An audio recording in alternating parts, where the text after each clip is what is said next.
Jay Crawford, Adam the Bull, Garrett Bush, Dustin Fox, Jason Lloyd, Tyvis Powell, plus, ba-da-da-da-da, you're loving him, Mikey McNuggets. And so many big names, it would take me hours to say all of their names. The ultimate Cleveland sports show starts now. Booyah! Welcome, everybody, to the latest edition of the Ultimate Cleveland Sports Show, along with G. Bush, Dustin Fox, Tyvis Powell. I'm Adam the Bull. We got Mike, Steve, Earl, and Anthony all on the other side of the glass. A lot to get to today. We were just having a conversation. Yeah. We'll take you in behind the scenes a little bit before we started the show. G, myself, Earl, and Mike were having a conversation about players in baseball, football, basketball that were great for like 2 years or three, not just one. Can't be a one-hit wonder, but a guy who was great for like 2-3 years and then either basically did nothing the rest of their career. Disappeared. Just took off. There's lots of guys like that. Yeah, but It's hard I mean, because some people, once you get to I'm 2 years. saying great in those couple of years, not just good. Jeremy Lin. He actually ended up having a pretty stellar career. Pretty nice little. Right, but there's a big drop off. Did he have 2 great years? It was more like 40 games. Yeah, I don't think it was 2 years. Some of the greatest. He was. Some of the guys, But yeah. those 40 games was unbelievable. Yeah. And it was the biggest market in the world. Right. You know, sports market. So it was But huge. that's not exactly what we're looking for. No, I know. We're looking for a little longer. Like the Cleveland guy we came up with. This Peyton was Earl's. Hillis. What was that? Peyton Hillis. One. Peyton Hillis only 1 year though. It has to be 2. It's got to be 2 or 3. That's 2 to sweet spot. 3. Can't be more than that. And it has can't be less. And then you can't tail off slowly. You got to fall off. Right. Like, what happened to that boy? The Cleveland guy we picked was Grady Sizemore. Like he had 3 really big seasons, Yeah. and then was just kind of a guy, and then out of the league. Yeah, that's tough. What about Justin Masterson? I'd have to look him up. He more than 1 year. He definitely had more than 1. I don't know if he had more than 3. Because he was like a Cy Young type guy for like a year. Yeah, he was too. for a second. I wanted to Cliff guard Lee. Indians time. Cliff Lee had more. With Philly, he was good though. Yeah, He was good in Philly. He Well, was I good in have Philly. a submission from my guy Adam watching the show right now. Yeah. Not you, different Adam. Okay. He We said figured Tim that. Lincecum. Back-to-back Extra Cy Young clarification. awards. And then was Yep. decent afterwards, but those 2 Who would years. you say I missed it? Tim Tim Lincecum. Lincecum. The Yeah, he's a good one. Who else did? What about the dude that was the closer for them with the beard? Brian something? Oh, Brian Wilson. Brian Wilson. I think he had more than 2 years, but Okay, yeah, something like that. Not he many. did not have a long. Yeah, he had a crazy beard. And they got that big Taco Bell endorsement? Yeah, G mentioned Barry Zito. I hadn't had a chance to look it up. I don't know how many years he had. We found who had either you or Earl had a good the running back. Willie was a good Parker. one. Fast Willie Parker was good. Willie Parker had 2 great years and then basically was out of the league 2 years later. Well, Larry Johnson, the running No, back. but we mentioned somebody else. The first guy we talked about was a running back who had 2 1,700-yard seasons. That was Larry Johnson.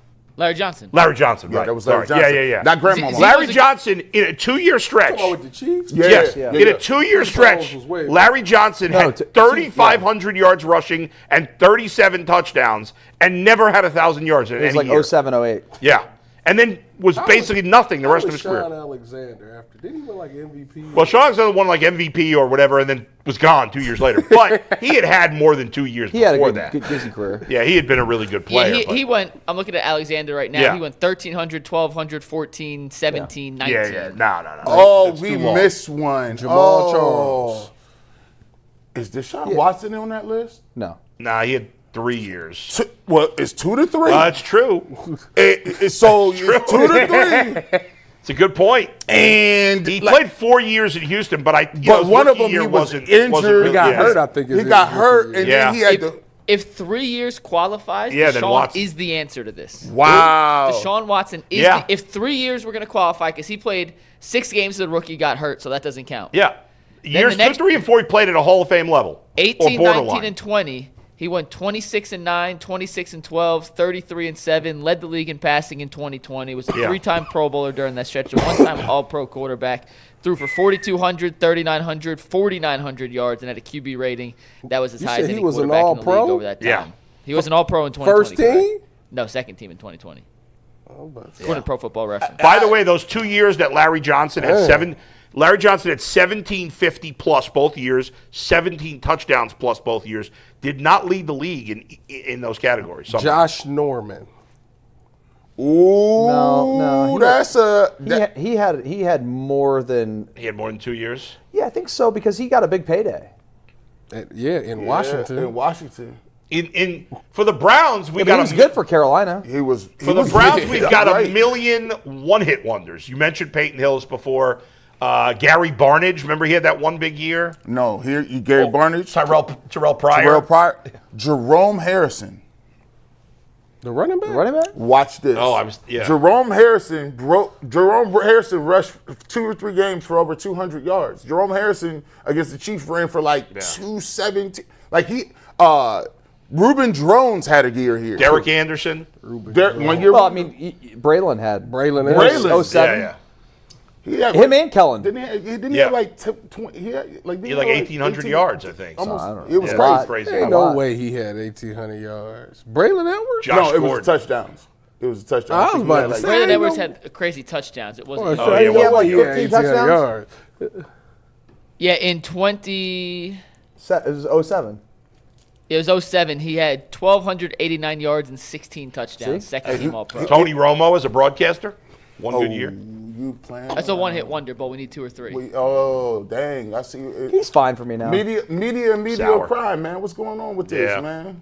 See how they do each other? All right. Well, we got a lot of other things to get into, so let's do it, Mike. What do you got? Yeah, let's dive in at that. We're just going to start today's show by saying thank you to all the fans. We started off 2026 with a bang. Yesterday was one of our most viewed shows in the history of the show since we started in 2022. And for Mike good is a man reason. of We have people, isn't some things going on in the world right now, especially when it comes to Cleveland sports. So we want to say thank you to everyone who tunes in. Hit the like button, hit the subscribe button. Follow us on social media. You can see our handles for X, Instagram, and TikTok right there on your screen. And we will continue to give you guys some behind-the-scenes content, some extra stuff on those when you can't catch us live Monday through Friday, every day right here on YouTube. All right, guys, let's talk some head coaching candidates for the Cleveland Browns now that Kevin Stefanski is out. Dustin, Tyvis weren't here yesterday, and we have some odds now from various sports books on who is the favorite to be the next head coach of the Browns. And before I run down 3 different lists from 3 different sports books, there is no clear-cut favorite, and that is where I want to start. We'll start with DraftKings, though, and this is the DraftKings odds to be the next head coach for the Cleveland Browns. Chris Shula, the favorite at plus 500. Cliff Kingsbury plus 600. Joe Brady at plus 650. Robert Saleh, Jim Schwartz, and Brian Flores at 7-1. Todd Monken at plus 800. And Jesse Minter comes in next at plus 850. Why wouldn't it just be plus 700 for those guys? It didn't fit on the screen. Next one. This is according to Bet Online. I wonder where they're getting these, How did we get these? what do you call it? What was the first one again? DraftKings? Like DraftKings had, who was the favorite? It was Shula. Shula. And now he's not even on this next list. Which is It's where so I'm getting weird. to with all this. But let's Yeah. just read all the odds so everyone All knows right, go the ahead. playing fields we're Robert working Saleh, with. the favorite here. Bet Online had Saleh the favorite plus 500. Mike McCarthy at plus 700. Joe Brady at plus 800. Jim Schwartz and Clint Kubiak at 9-1. Mike LaFleur 10-1. Tommy Reese, Jeff Hafley, and Cliff Kingsbury at 12-1. And last but not least, Steve, let's see from College Who is Sports. Mike LaFleur? Matt LaFleur's brother, who's the OC of the Rams right now. Oh, really?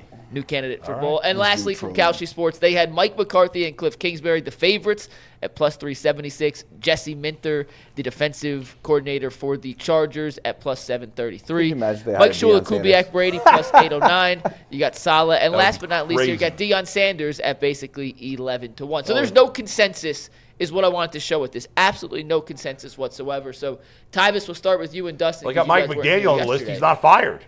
Right. In fact, he's getting more power.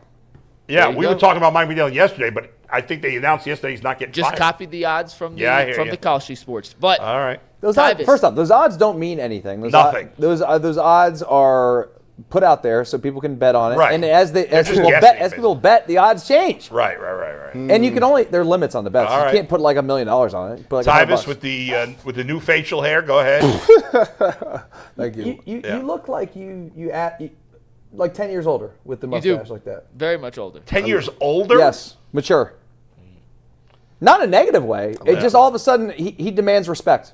I said something earlier but it was the craziest pause worthy thing I've ever you said. better not never say that again. No more, Like, he's just going to get a lot of serves today. Yeah. Hey, how you doing? Hey, Yes, listen, sir. Yes, sir. when you go into the bank, they Yes, sir. they get you in there first. Mr. Powell? Yeah, You're Mr. Mr. Powell Powell. today. Thank you. Or you might Thank put you. an asterisk between your name, Powell. Mr. Powell. You know what I'm saying? Don't you feel like you got to be like more? Did I even say how this came about? No, I'd love to know. Yeah, Well, I'm derailing the segment. It's all right. Do you want me to tell the story? Go ahead, quick, and Tell we'll get the back story. to We'll get back to it. I'll ask you a question after. So there you're was done. 3 things that happened that caused me to do this. One, my wife wanted to see what I would look like. That's Okay. one.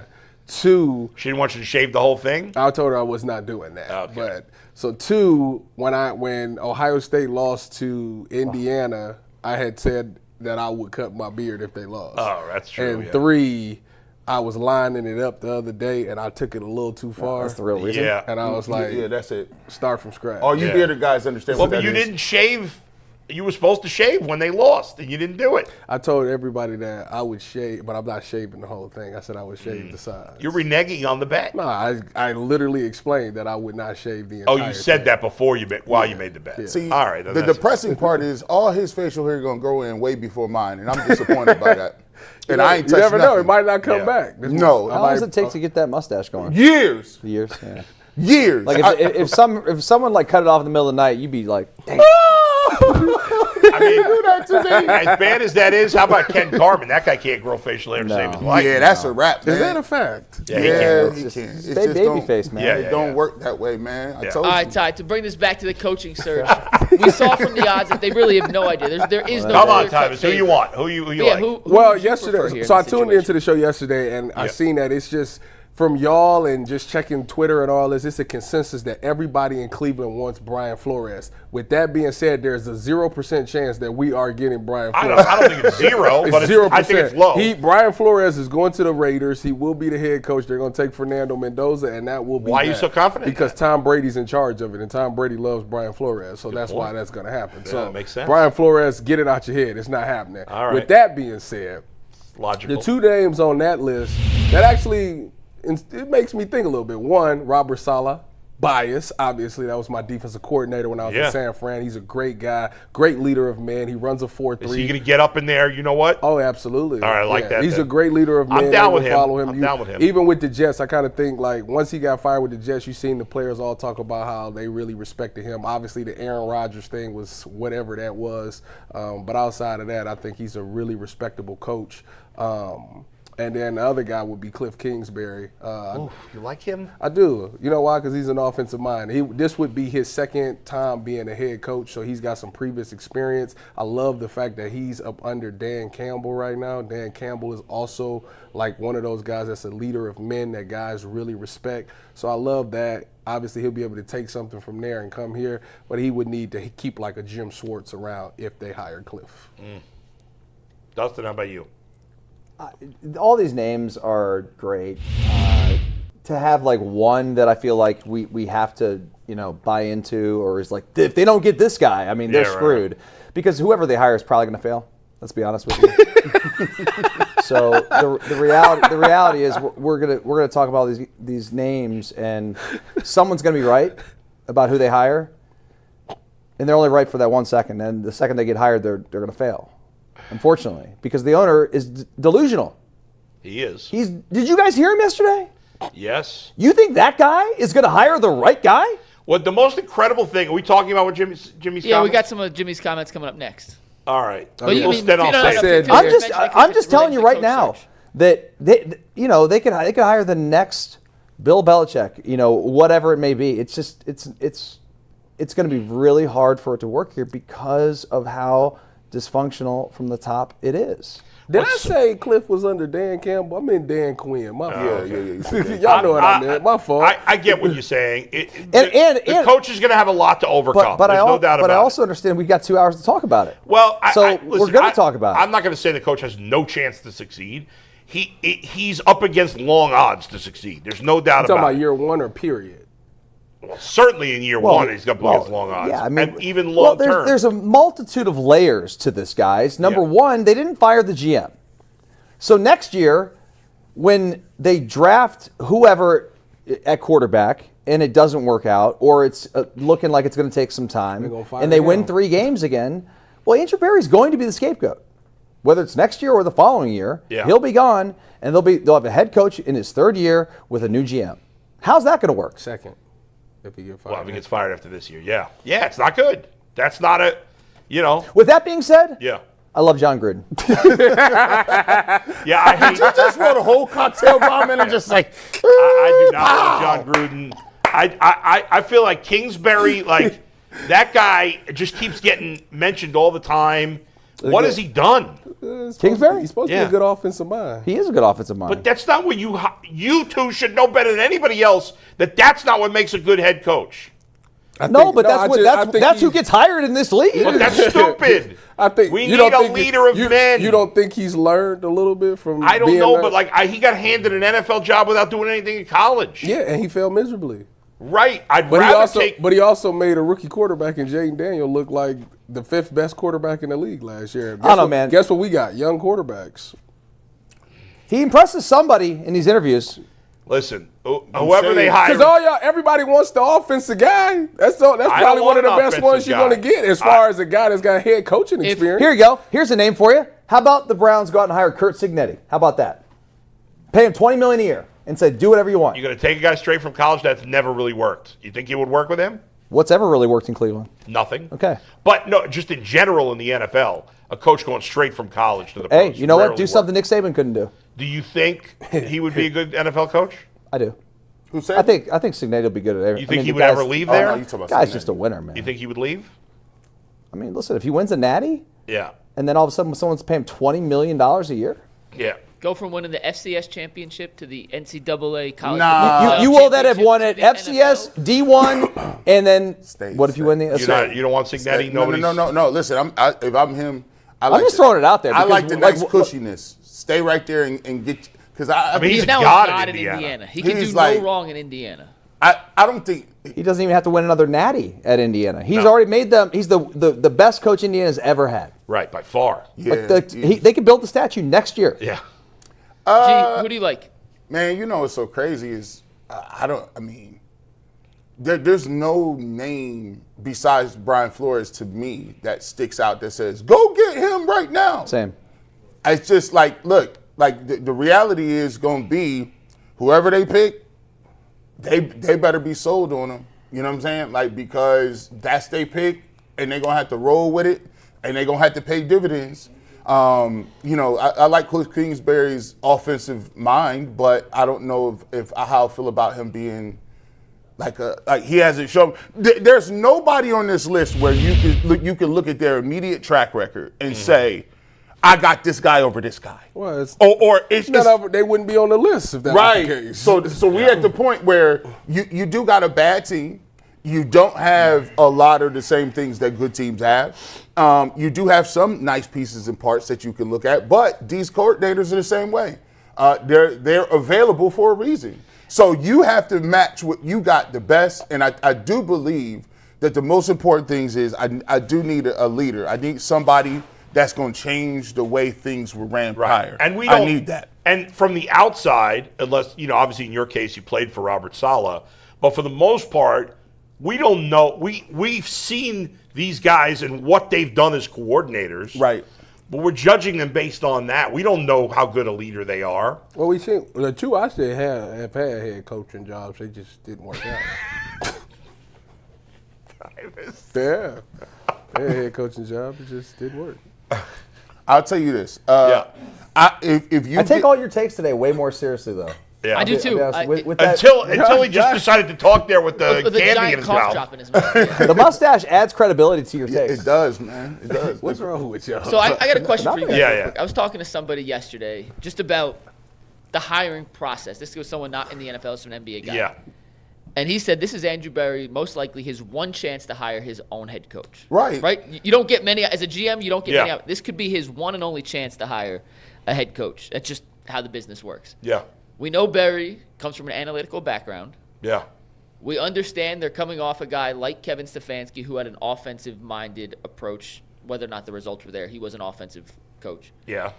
Do you think seeing how he meshed with an analytical offensive mind in his first pairing with the head coach, whether it's his you choice make or my not, brain hurt just this conversation. will impact what he's looking for in this hire. Of course it will.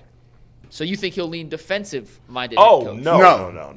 No. I don't think. I think they'd like to keep Jim Schwartz, so I think they're going to try to hire an offensive coach and then force Schwartz on the guy. Now the guy might be okay with that. Yeah, I think they've talked to Myles Garrett and they're like, hey, what do you like Jim Schwartz? He's like, yeah, I like Jim Schwartz. Yeah. So they're gonna go into this interview and Dustin probably, he'll probably tell you like this. Jimmy, whoever they bring in, if they feel like they're gonna keep Schwartz, that's gonna be the number one answer on the test. How do you feel about Jim Schwartz? And obviously, if you're the coach coming in and you're interviewing, you got to decide what we're talking about. Although they should just hire Jim Schwartz. I'm about to say, if that's the case, just give him the job. Would Jim Schwartz stay if he interviews and gets passed up? Right, that's true. He may leave if they hire somebody else. Yeah, you're right. If Jim Schwartz Barry said he's getting an interview, so if Jim Schwartz is that important to the Browns, then he should just get. Then they should make him. Well, they also. I mean, you got to remember these guys know Jim Schwartz. Like he's in the building every day. Right. Like they've got a pretty good relationship. I'm sure their interview is not going to be like a formal interview, Right. where it's going to be like, hey, also Jim, do you really want to be the head coach? Like, or do you want to be a DC? I mean, Jim might just want to be a DC. He might be like, you know what, guys? I thought he's come out and he said he something wanted that was cold. He said it ain't maybe it's me. So when I be having real jobs, right? When you taking a job to go from like a regular subordinate to management, right? I had a real job. So you go in there, the interview don't be the interview. You be in there talking about, because you already in the organization. You already know the business model, you know everything. Right. And so they're asking you regular questions, and it's just like you're chopping it up. Chopping it up. If Jim Schwartz go in there, there's no PowerPoint. He knows all other pieces. He knows the whole quarterback room. He knows where the bodies are buried right now. Like it's like, oh, Jim, do you want the job? Like, because we love you. Your defense was great. Myles loves you. He had a career year. All these dudes are balling under you. We want you here. But maybe Jim, who's 60 years old, may not want to be a head coach again. I mean, he had some health conditions when he was in after Detroit. Then he took a year off, went to Philadelphia. More responsibility. Yeah, so maybe he doesn't want that. He said last week he wants to coach again. He did say he wanted to? He did say he wants to be head coach. Okay. Again. I would argue that in the 6 years of Kevin Stefanski being the head coach, the best hire and the most impactful thing that ever happened to the Browns over those 6 years was the hiring of Jim Schwartz. That's true. Mm-hmm. The reality is Andrew Berry and Jimmy Haslam need to use the Costanza method. Yes. Which is every instinct they have is wrong, so the opposite's got to be right. So when Jimmy's thinking about making a decision, whoever is last on Jimmy's list, that's who he should hire, because he has bad instincts. Yes. So hire his last choice. Like kind of like when you was taking a test in school and you was like, man, I done picked C a whole lot. That's a fact. Right. This can't be C. I'm gonna go with A on this one. Right? That's a fact. Yeah. Yeah, no, but I never really thought of it like that, because if they gonna force Jim Schwartz on somebody and they like him that much and the team like him that much, well, hell, give him an opportunity to be the coach. If Jim Schwartz wants to be a head coach in the NFL still, and if the Browns don't hire him, I would think he leaves. Agreed. Why would you stay here if the Browns don't keep you as that? Because he would have the opportunity of any DC job in the league. There's only one scenario where I can see the Browns hiring someone else as a head coach and Schwartz staying on, and that's if they hire Tommy Rees as the head coach, because those two have worked together and in a way. If I'm Jim Schwartz, I am not staying if Tommy Rees. I agree with that statement. That's no chance. That's just the only one I could see. No, you're out of your mind. I think I could see it. That would be the biggest insult to him. That's the Freddie Kitchens. You're saying a guy who's been in the NFL for 2 seconds, it should be a head coach over a guy who's been in the NFL for 25 years, You just said this 30 years? organization should make a list and pick the last guy on the list because they're always wrong. So this. That makes more sense than what you said. But they've already done this, though. They did this with Greg Williams and Freddie Kitchens. and then Greg Williams left. And then Greg Williams left, and then Kitchens got fired after a year. Right. Was Tommy Rees's offense that good? No, it was terrible. Whose offense was this? I don't know. What was that? I don't know who. Making Tommy Rees the head coach is insanity. I agree. Whose offense? That's crazy. So they'll probably do it. Okay, so They just won a divisional game without scoring an offensive touchdown. Let's hire the guy who runs the offense. They just won 2 divisional Yeah. games Right, by yeah. scoring 1 total offensive touchdown. Thank you. Yeah. Even better. Yeah, listen. Was it the first drive they had against Pittsburgh? Yeah, Yes. and they didn't score. the offense? If Jim Schwartz wants the job and they ask him, Jim, what's the first thing you're going to do if we make you the head coach? His answer should be fire Bubba Ventrone. I think anybody's answer is going to be that. I think Bring back Chris Tabor, my boy. if you can, that may be the best of both worlds to Where's me. he at now? Is he in Buffalo? Yeah, that's I don't know where he is. If you think about it, Myles and all the guys. So if you're Andrew Berry, just thinking about it, just kind of spitballing, throwing against stuff against the wall, and you say, okay, I drafted all these guys, Mason Graham and Schlesinger, and I got Denzel Ward, and I got Grant Delpit, and I got Malik Collins. The defense and is intact. the defense is intact. Those guys know what defense they're gonna play. They know what. Hey, Myles Garrett and Denzel Ward can line up without even getting in the huddle. Grant Delpit knows exactly what they're Is going to there run. anybody that's Ronnie Hickman is the only person that's contract is kind of, but he's a restricted. Martin Emerson, right? MJ, yeah. Oh, we're going to bring him back for the minimum. He ain't got no choice but to He take wasn't going to bring him back for the Lolo. low-low. Yeah. We're going to bring him back He for ain't the got no low-low. choice. Like, you know Well, what I I'm mean, saying? he's got no choice. Somebody else might give him Nah, the low. he ain't. Off of an Achilles tear? And Somebody's not going to give him a minimum contract. no, his speed was already at 83. That's on what I'm the saying. Madden. No. And Achilles with the Now it's 83 73? speed. 73. That puts you down as an edge setter. You can't. You can't even 73, speed you gotta rush. go at play 73. safety. You setting the edge. You got that Willie McGinnis. Who's the slowest guy on Madden ever? Ever? Ever? Tom Brady. Vince Wilfork? Nah. Well, there's some 40s. There's some guys in the 40s. What's his name? Who was that offensive lineman? Albert Haynesworth. Siragusa? Goose was probably slow. Goose ain't been on the game for a long time. He was on the last game he was, I believe, was Madden 97, if I'm not mistaken. Because I used to play with him and Sam Goose? Adams. Yeah, Goose. Siaki Ika? You know how Tommy Togiai? You know how crazy this world is. Back when I was a kid and Albert Haynesworth signed for $100 million, That was Yeah. a lot I of thought money. it was the richest thing I've ever seen. And nowadays, that's like chump change. Now Jeremiah Smith wakes that. He makes that I'll right. tell you what's crazier than that, the fact that anybody thought Mike Hall was going to be a good player in the NFL. Whoa. Hey. Whoa. You Man, watch your mouth. Guys in the NBA make $100 million contracts and they average 3 points a game. It is crazy. That is crazy. The shoe Career deal- average 3.4 points per game. Hey, Career earnings $127 million. It's wild work there. By the baby. way, listen, man, I felt this is the prelude when OBJ said, "Hey, it's easy to go broke as a football player," and then it automatically went to me. It automatically went to my mind, and Dustin said, "Yeah, man, when you're a football player, everybody still think you got it. Yeah.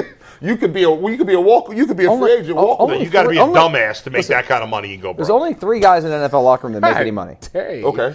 Quarterback. That's it. In left the tackle, NBA, everyone makes money. Yeah, you're kind of right. Quarterback, left tackle. Problem edge rusher. in the NFL is that everybody, including myself, wanted to be one of those 3 guys that had the money, and we all acted like we you had did the bag. because we could all go buy an Escalade. Right, Right. but once you've We all couldn't afford an Escalade. once you've made Odell Beckham money, you got to be a dumbass to lose your money. Hey, but he told I'm him, sorry, I don't care. when they hit you with Uncle Sam hit you with that half Oski, that half boy. No, but they're not paying half. Who's he kidding? Get a better accountant, buddy.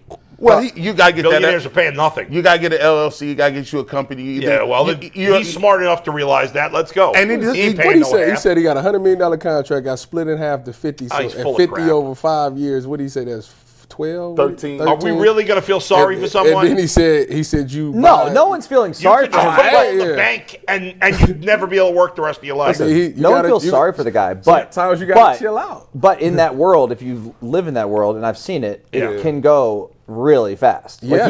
you can blow $100 million so fast. Well, that's stupid, It though. is stupid. Get a check, It is. blow a check. I know It a is, guy. It is stupid, but when you're 23 years old and you got that money and you got a lot of people around you, it can go really fast, and it is stupid. And Yes. Tyvis educated me on this show how to go broke. We should do a show like that. How to go broke. So I can tell you real fast how you can spend a lot of money. These dudes don't be getting. yeah. They like teachers. They don't be getting no checks during the off season. Yes, No. they do now. They do now. They do now. They spread. They prorate it? It used to be 18 Oh, that was the weeks worst. or 17 weeks. Now So I think it's what 36. you doing during the summer? Just looking around. Yeah, you know what? Watching your bank. You know what? Yeah, but you guys didn't make life-changing money. No. Like Odell Beckham. Correct. There's no excuse. But they just talked about. I should have had life-changing money. But you can't tell that to your family, your Yeah, cousin, I your hear daughter, you. your son. That's life-changing. Everybody definitely think you got it for sure. You I mean, got when there's a problem, you are the first call. Yeah, right. First call. I need you. Listen. Probably get calls from people you haven't heard from I in promise years. you, like I'm gonna pay you back. But just something just went wrong. I need this, that, and the third. Have It's you just gotten like, a call recently with someone like maybe you didn't even realize you weren't in the league anymore? I get that call still. He get family members all the Yeah, I time. get that call still. What's the most you ever lent? What What's you the most talking money you ever about? lent somebody? The most money I ever Most lent money somebody you ever lent somebody. was, I think it was $1,000. Did you get it back in a timely fashion? I didn't get it back at all. How did we get to this? I kind of knew I wasn't going to at the time, but you take care We of went people from sometimes. coaching search odds to bull lending a grand, That's- never getting paid Yeah, back. it That's was- why UCSS is the I best. kind of knew it when I lent But it. there it is. But All right, let's get to our next topic, guys. Yeah. We're going to get back on the football track. Yes. This next topic is brought to you by FanDuel. Fridays already feel different during basketball season, and FanDuel is making them even better every Friday night before the games tip off. FanDuel gives fans a new way to kick off the weekend with NBA Happy Hour. It's your official pregame, a limited time window where special offers drop right inside the FanDuel app before the action starts. So tip off every Friday with the FanDuel app and see what's popping during the NBA Happy Hour specials. Every Friday, 6 to 7:30 Eastern. A little basketball, a little action, a whole lot of energy. That's the NBA Happy Hour only on FanDuel, the official sportsbook partner of the NBA.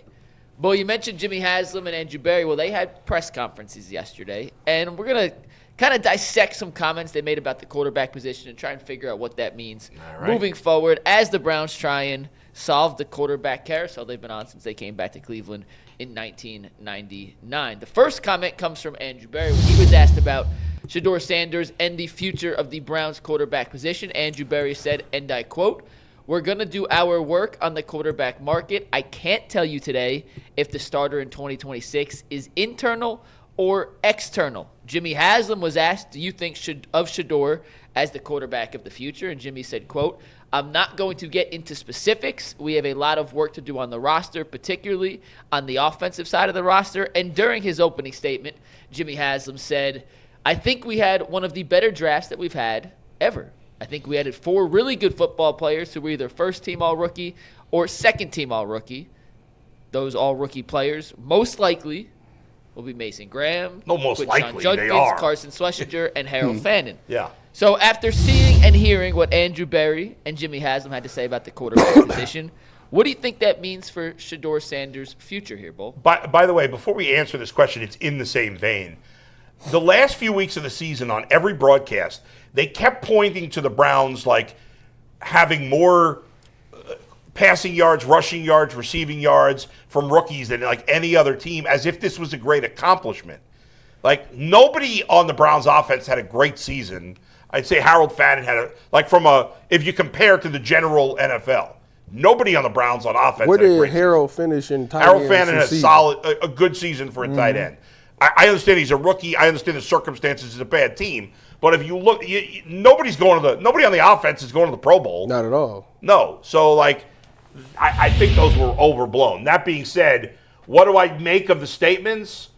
I make of the statements what I should make of the statements. What in a sea of extremism, in a sea of my silo or your silo, the Browns, despite the fact they usually do everything stupid, actually their comments here make sense. It is quite clear that the Browns don't for sure have the answer at quarterback. Yeah. Could Shedeur Sanders be the answer? Maybe. Could Deshaun Watson be the answer? I doubt it, but I guess they're going to give him one more chance. Could Dylan Gabriel be the answer? I don't think there's any way, but I guess you never know. He's only played one season.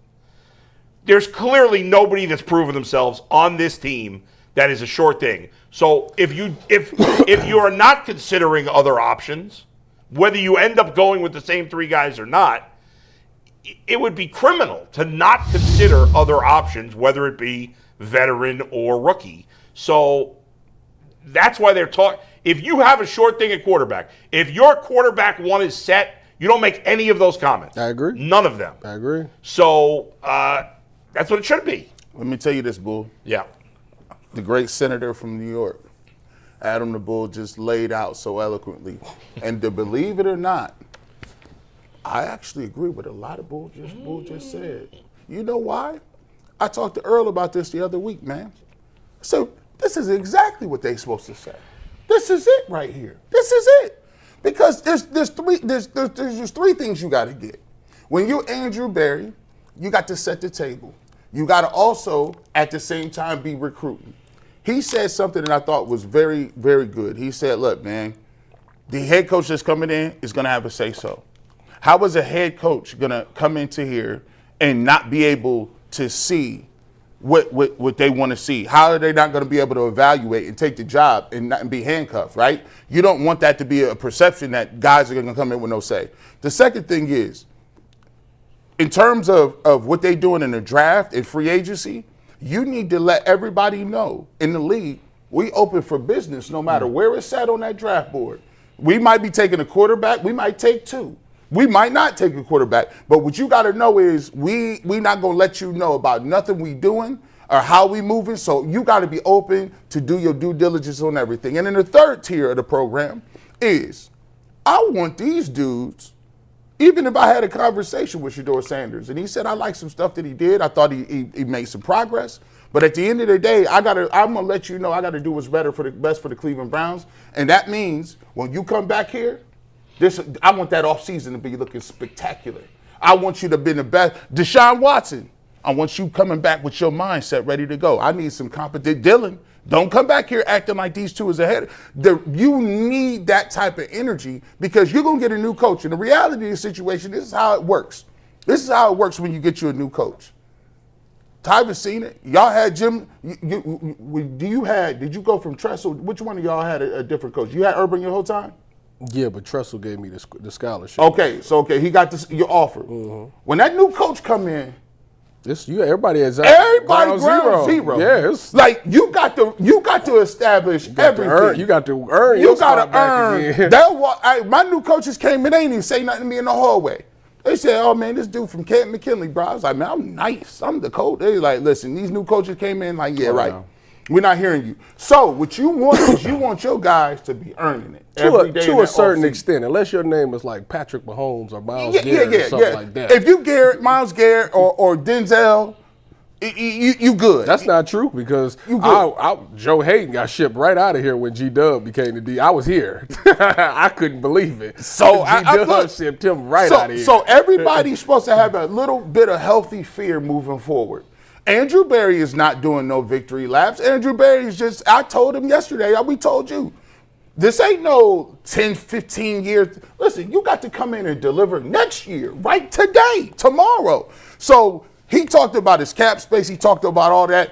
But this is what Jimmy Haslam supposed to say, and everybody going to get to work. And I'll say this, if you Shedeur Sanders, if you Deshaun Watson, if you Dylan Gabriel, whoever in there, you got to embrace the smoke. The same way Shedeur embraced the smoke the last time when it was in the offseason, you got to embrace the smoke again and get ready. And this time you got to ramp it up and get better. So everybody know what they got to do. This ain't no cakewalk. It's about to be a bumpy ride. He said exactly what he was supposed to say. Guys, Dustin? What'd you think of the comments? The quarterback, the comments from both Berry and Jimmy on the quarterback situation. They pretty much said what I. Yeah, I mean, you guys. I don't know if anything specific jumped out. I mean, great job. I don't disagree with anything you guys said. Yeah. Until you have the answer at quarterback, until you're sure you have the answer, you keep asking the question, right? You go under every rock, whatever you got to do. You keep trying until you, and that doesn't mean you have to give up on the guys you have. It just means you don't know. So you got to have as many options as possible. How could you? How could you know right now? No, you can't know. There's no way you could know. No. Because with the young guys, you haven't seen enough. You've seen progress, but you don't know. Everybody knows the league is year to year. Like one year somebody might be good, the next year they might not. Like that's just how it works. And Yeah. Trevor Lawrence is a great example of that. Yeah. I mean, you get a coach in there that calls the right offense, and you click with that guy. You could blow your career could go You up. could write your own. That's what you're telling them, man. Listen, it's supposed to be exciting. This ain't a sad time. If you was in there and you felt like you and the coach didn't have a good relationship, and you was misunderstood, or they was playing you in a different role, and well, it's your time to go in there and get your money off now. Because now, it's just not him. It's everybody get a new evaluation. They might have came in here. You think it's scary? Jerry Jeudy, it could be scary and exciting at the same time. Because guess what? Yeah, you got some money, but these new dudes might not be playing with you like that. I do think the Browns are going to – I just don't think there's any way you come with the same 3 quarterbacks next year. I just don't see that happening. I think they're going to draft a quarterback. I don't know. I don't necessarily think it's going to be in the first round, but I do think they're going to draft another quarterback this year. They usually keep They 4. could bring in a veteran. They usually do 4 in what? Yeah. Camp and all. I mean, I could definitely see either Shedeur Sanders or Dylan Gabriel not here. Oh, I see it, 100%. I think it's possible. It's definitely possible. Depending on In who fact, the I coach sort of is. think that they should do that. I mean, you don't need to have two guys who are basically rookies again, and then Especially if another you draft rookie, another guy. rookie Yeah, who's a higher pick. In theory, it might not be a higher pick. I don't know. Yeah, I guess that's mean, true. who knows?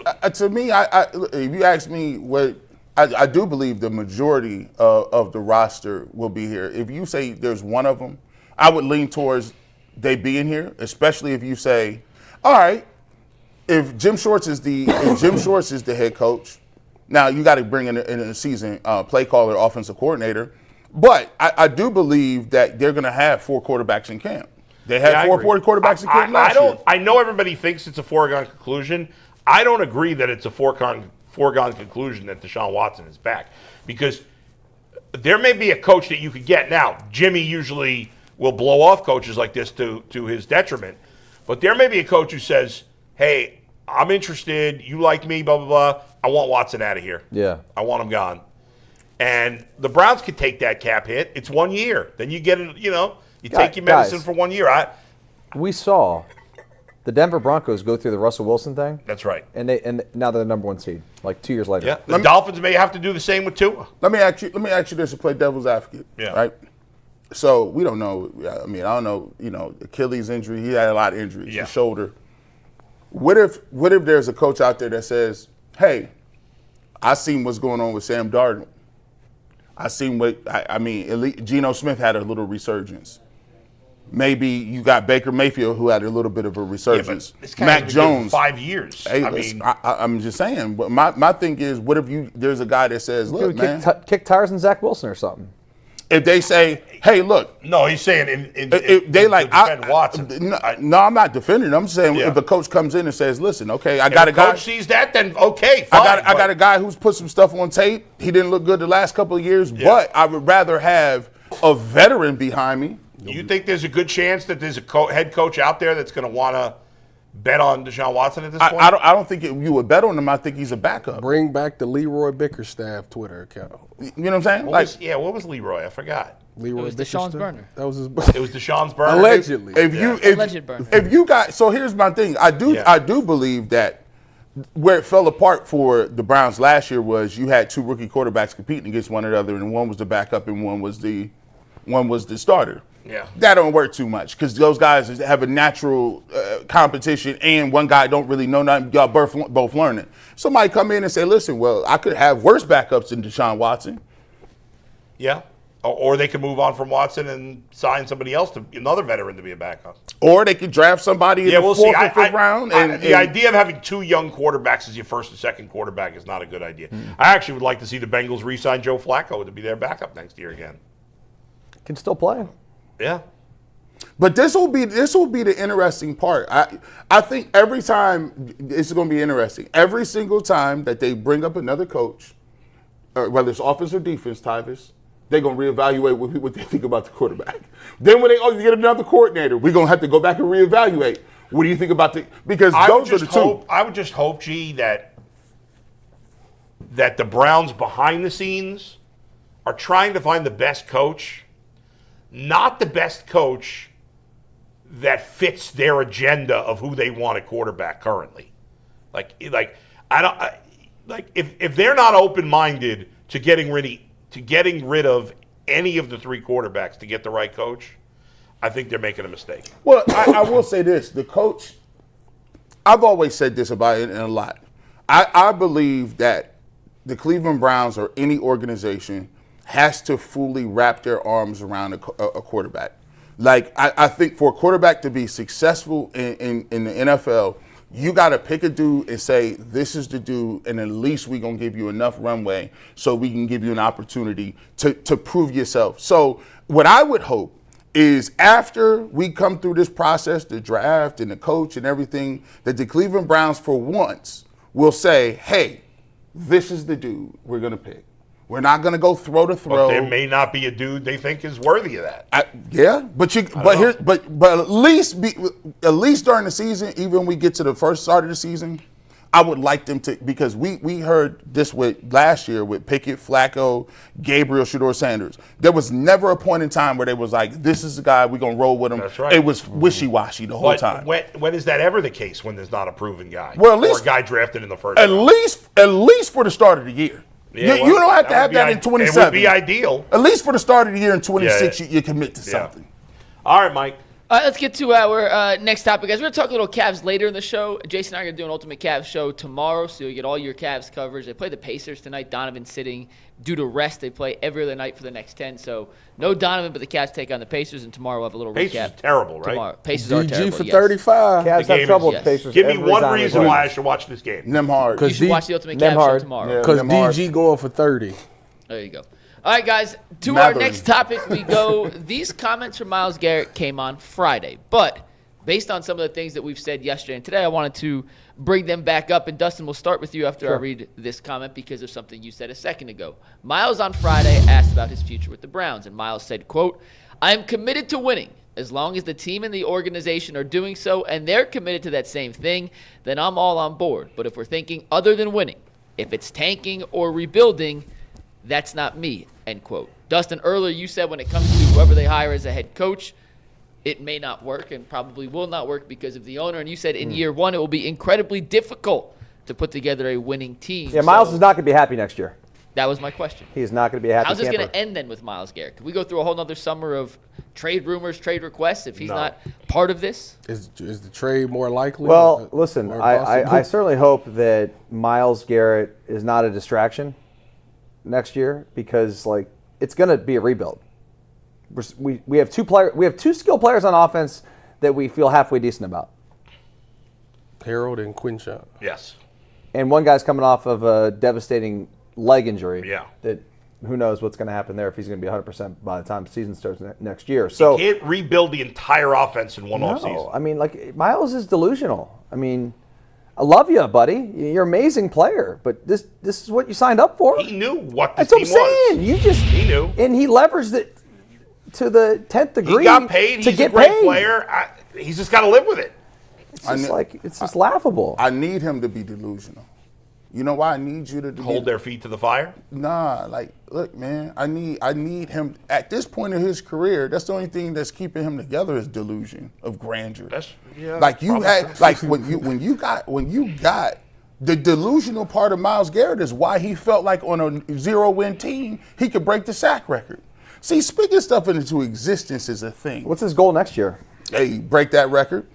I need 3 defensive player years in a row. He got to find Trade something. him for 2 first-round picks. Yep. Yes. You can't. We can't. Bull, you know this. Sure would. Bull. Why? You just threw a grenade. You know you can't trade him with that type of money coming off the books. You know it. That's why you smiling. you just smile. You little devilish thing. You. Now I'll tell you this. You know you can't trade him. The Browns is building to 29. Yep. So, I sure would. Hey, but guess what? For them to build to 29, they gotta make some things happen in 26 and 27, and at least play the charade. Here's what I'm saying. You need somebody to come in and build a level of hope. I need a fresh set of eyes on stuff, and I need people to be delusional. Nobody plays the game of football without some delusion. This is a dangerous sport. You just said you ain't gonna make no money. It's hard. It's difficult. It's cold Why outside. is it that a defensive tackle is second in sacks? Hey, he played well this year. And he missed half the season. And he missed half the season. crazy. So my thing is, if I get Myles Garrett and I need him to, ain't that what we told him to do? We need somebody to make him believe, right? Mm-hmm. We need somebody to get them to play hard. Even and the Cleveland, but he did know what he was coming up against, but you know. I'll give him credit. Myles Garrett got them to play hard the last 2 games of the season when nothing counted. They played hard and won. That's what we want, don't we? I guess he can go for the record again. Smoke next crack, don't you? Yeah, smoke like that. Where's that from? It was Lean on me. Lean on me, on on the roof. Nah, we want to. First they call Jump, the go ahead, crazy jump, Joe. son.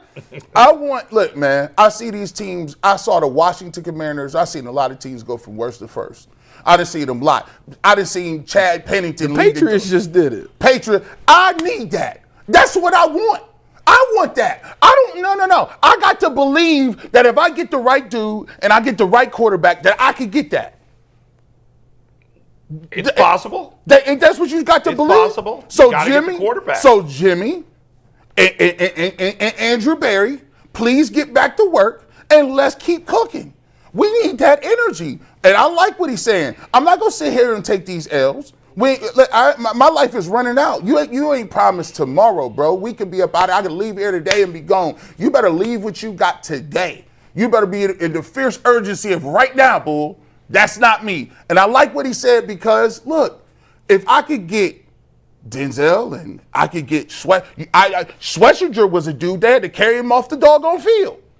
That's true. I can win with those efforts. I just need a leader of men and an offensive mind, and we can start that process. So no Myles Garrett to the Chiefs for the 9th pick this year or the first round of next year? Absolutely. Listen, if you can make it work financially, Mr. Hey, we got 3 first-round picks this year. And that's why you watch the show. Do it in a heartbeat. If you can make it work financially. I don't think anybody can. They can't really trade him with that contract, can they? No. There's always a way. There's a will, there's a way. Now listen, hey, does that mean you keeping Deshaun Watson? I'm gonna ask you. So if trade Myles Garrett for them picks, does that mean you okay with keeping Watson after that? I get rid of him. How about what if they Go to the record. Well, I want them to here go we're ahead. gonna get crazy now, right? 3-team trade. 3-team deals in the Does that happen in the NFL? Has that ever happened? Browns get the first overall pick in the draft. Oh my God. Raiders. Who you trying to fleece? All right, hold on. Here. Raiders Hold on, let's get the 6th pick, which is the Browns' current pick. Okay. The 9th pick, which is the Chiefs' current pick. The Chiefs' 2nd-round pick next year, and the Browns' 1st-round pick next year, and then the Raiders get the Chiefs' 2nd-round pick next year, the Browns' 1st-round pick next year, and the Chiefs get Myles Garrett. What are the Raiders getting? So what is the Raiders? Raiders getting nothing. No, the Raiders are getting picked 6 and 9 this year. Okay. A first next year. A first and a second next year. First from the Browns, second from the Chiefs. Off the top of your head. No. First from the Chiefs, second from the Browns. Yeah, okay. I see. I know. I still get what you're Myles saying. Garrett goes to the Chiefs. Browns get the first pick in this draft. Actually, Take that Mendoza. is. They would I'm gonna give you they credit hang for the phone up on you. Hey, Who would? I feel like the Raiders would hang the phone up on you. Nah. And listen, that's a off They the need top a of his quarterback. head. They got the number 1 pick. If they loved Mendoza, they wouldn't do it. Or more. and If you're the Browns, would you trade Myles Garrett, the 6th pick this year, and a 2nd rounder next year for Mendoza, essentially? Do you like him enough that you would do that? No. For Mendoza? I'm asking. I thought you was gonna say Mahomes. Mendoza? No. That certainly would not be enough for Mahomes. I thought he was gonna say more or something. I said You'd have to give up 10. There's no price that you would give up that they would give up Mahomes. Nothing. You could get Lamar. I wouldn't trade, even with Joe Burrow's injuries, I wouldn't trade him for anything. anything. There's nothing I would trade John him for. Harbaugh still got a job, huh? He does. Why He is should be that? fired, in my opinion. Why is everybody talking As about good a like coach as Mark he is. Jackson getting traded? And when is that coming from? man? Lamar Jackson? They said Yeah. Lamar lazy. There's and- rumblings that Harbaugh and Lamar maybe are not on the best At of odds. terms. You can't. You can't. I mean, you can't. Harbaugh is a coach. I mean, unless you're just like, okay, we need just a new voice. 18 years he's been there, and like They've been a disaster in the playoffs. Well, to be in fair, recent years. Lamar missed a month this year or more, and they were 1-5, and the kid's got a chip shot field goal to go to the playoffs. Yeah. So I give that Tyler Loop credit, man. He stood up in front of the media after that game. He's a tough kid, man. That took a lot. Like a lot of guys would have not faced the music in that situation. by the way, we go back a whole other segment. Yeah. I know. Are you ready to say this? Jimmy Haslam, he doubled down, and one of the reasons he said he loved Andrew This Berry, was so embarrassing. the kicker.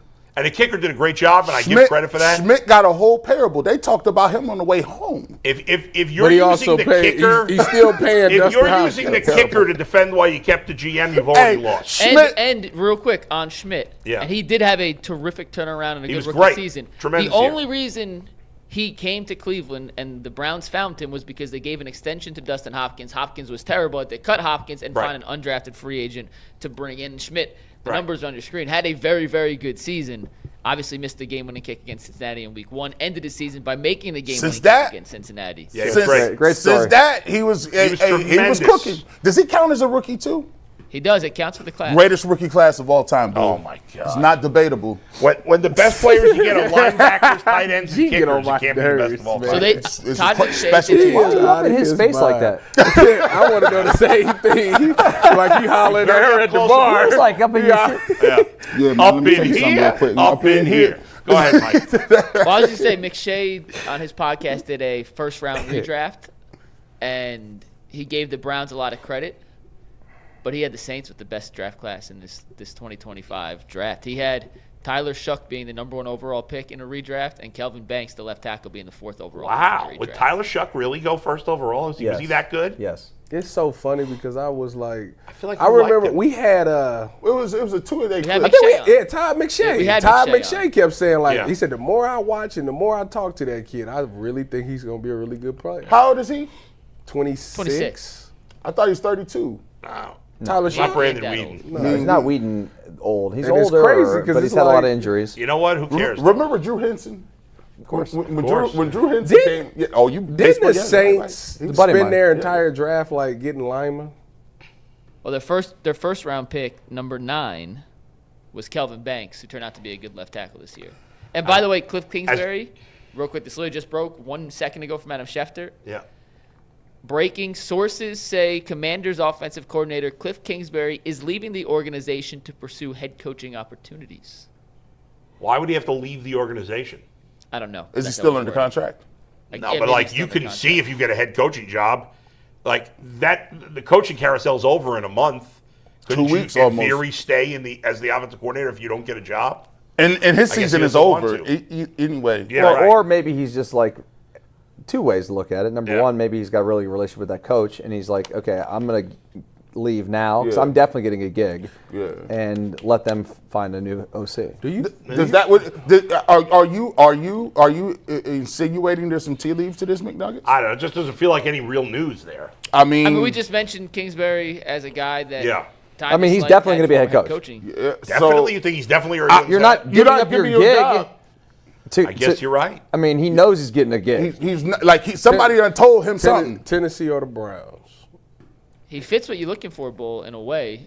A second-time head coach. Never liked him. He's always rubbed me the wrong way. Will but, be you know, who better, knows? hopefully, in the second time. I mean, it's one of the reasons you like Flores. Was He's he too think good he'll be looking better for it to second be a head time coach. around. That's That's your problem with That's it. part of it. I think he's like too cool. And he's Yeah. not Well, McVay's cool. And but he's, McVay's a grinder cool. yeah, McVay is got a little These pretty like boy coaches, like, I can't- like a I little can't Gruden in handle him or Yeah, something. he got something to grind. Something to grind. It's a little tainted. It's a Yeah. little, just don't little like it. extra little edge to him. Would you say that his offense is good? Where was Washington? Well, No, they stunk this year. They had- I mean, yeah. Jaden Daniels was hurt most of the season. what was they last year? I gotta tell you, I'm interested in the Shula guy, the Chris Shula, the Where is DC. he at? And now this is completely unfair, but I have bad vibes on Shula because the Bengals hired David Shula. Is that his I dad or his remember uncle? that. I They're remember that. related. I Yeah, don't I don't know if it's his dad or his uncle, but David Shula was like the worst head coach ever. Oh, hold on. He with the Rams? He's So currently this the is their defensive DC. coordinator at the Rams. Yeah. What I love about this Played guy, Miami of Ohio. So here played with McVay He at played with Miami, by the McVay. way. He played with McVay at Miami of Ohio, What year? and this is like in 02, It was 03, 04. 04. I played against those guys. Was this his first year as DC, or has he been to DC? I believe you his hate that? second year as DC. I made this morning, He's but a he's young been with guy. the Rams on the defensive staff since 17. He's like my age. But there was an interview that he did with Scott Van Pelt before their Monday night game or Sunday night game or whatever it was recently. Yeah. And they had him like with the headset on. He's walking around on the field and stuff. And I loved it. Yeah. Like I loved his personality. He just seems like a super humble guy. Also has the Ohio ties. And like he was just like so humble to work for McVay, who's like his college roommate, and like McVay's always told him like you're gonna come with me, and he never really thought that it would come to fruition, and it did. There's something about him, and the fact he's been around McVay, so like McVay is just I think everything he touches turns to gold. He kinda like gives you, Dustin. me Kevin's vibes. I got you. out of left I like field. what you said, Although, but who's come off the tree so far? McDaniel has not had success as a head coach. What, the McVay tree? Yeah. I mean, is that really a tree for McVay? Is there anybody else? It's more of a sapling. It's like there's like two people. Let me not look it two. up because Mary Kay just popped in the queue. So give me 1 second. I'll look up Okay. the McVay. I thought that you know, was let's bring somebody in Mary else. Kay, and then I'll look that up and we can Okay. close with Mary Kay. But Steve, let's tell them about FanDuel real quick, guys. FanDuel is America's #1 sportsbook as we transition and welcome in our Hall of Fame writer Mary Kay Cabot to this show. And right now, FanDuel's got a new offer for everybody, and it takes place on Fridays nights. FanDuel makes Fridays better with their NBA Happy Hour. NBA Happy Hour is your official pregame, a limited time window where special offers drop right inside the FanDuel app before the action starts. So before tip-off, check the FanDuel app, see what's dropping during NBA Happy Hour every Friday, 6 to 7:30 p.m. Eastern Time. A little basketball, a little action, and a whole lot of Friday energy. That's NBA Happy Hour, only on FanDuel, the official sportsbook partner of the NBA. He does have a tree. And with that, we have Mary Kay Cabot of Cleveland.com joining the show after a chaotic 48 hours here in Cleveland. How you doing, Mary Kay? I'm doing great. And before we get started, you guys, I just have to tell you that NFL beat writers, especially those with coaching searches and quarterback searches, you don't get the Christmas tree down until like April. So don't judge me. I'm doing the Okay. best I can. Well, first off, I would never judge you because I don't take my tree down until the Super Bowl every year. Okay. That's my rule in my There house. you go. So you're fine. So here's the thing: you got two black people on the panel, and black folks, we be putting ours up kind of late, and it might be February, and it still might be up. So no. So you're in judge good zone. company You there, good? Yeah, It's you're all fine. good. No We judgment here. No judgment zone. It's like Planet Fitness. Right. That's it. You get the pass. You definitely get It's the pass. real, though, so that kind of, that changes the game a little bit. Yeah.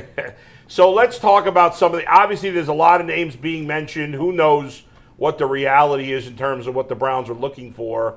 Personally, I don't have, and I know Dustin has said the same thing. Don't have a lot of faith that the Browns are going to get it right. But who's your top choice right now, Mary Kay? Well, Do you have one? She tweeted about John Gannon.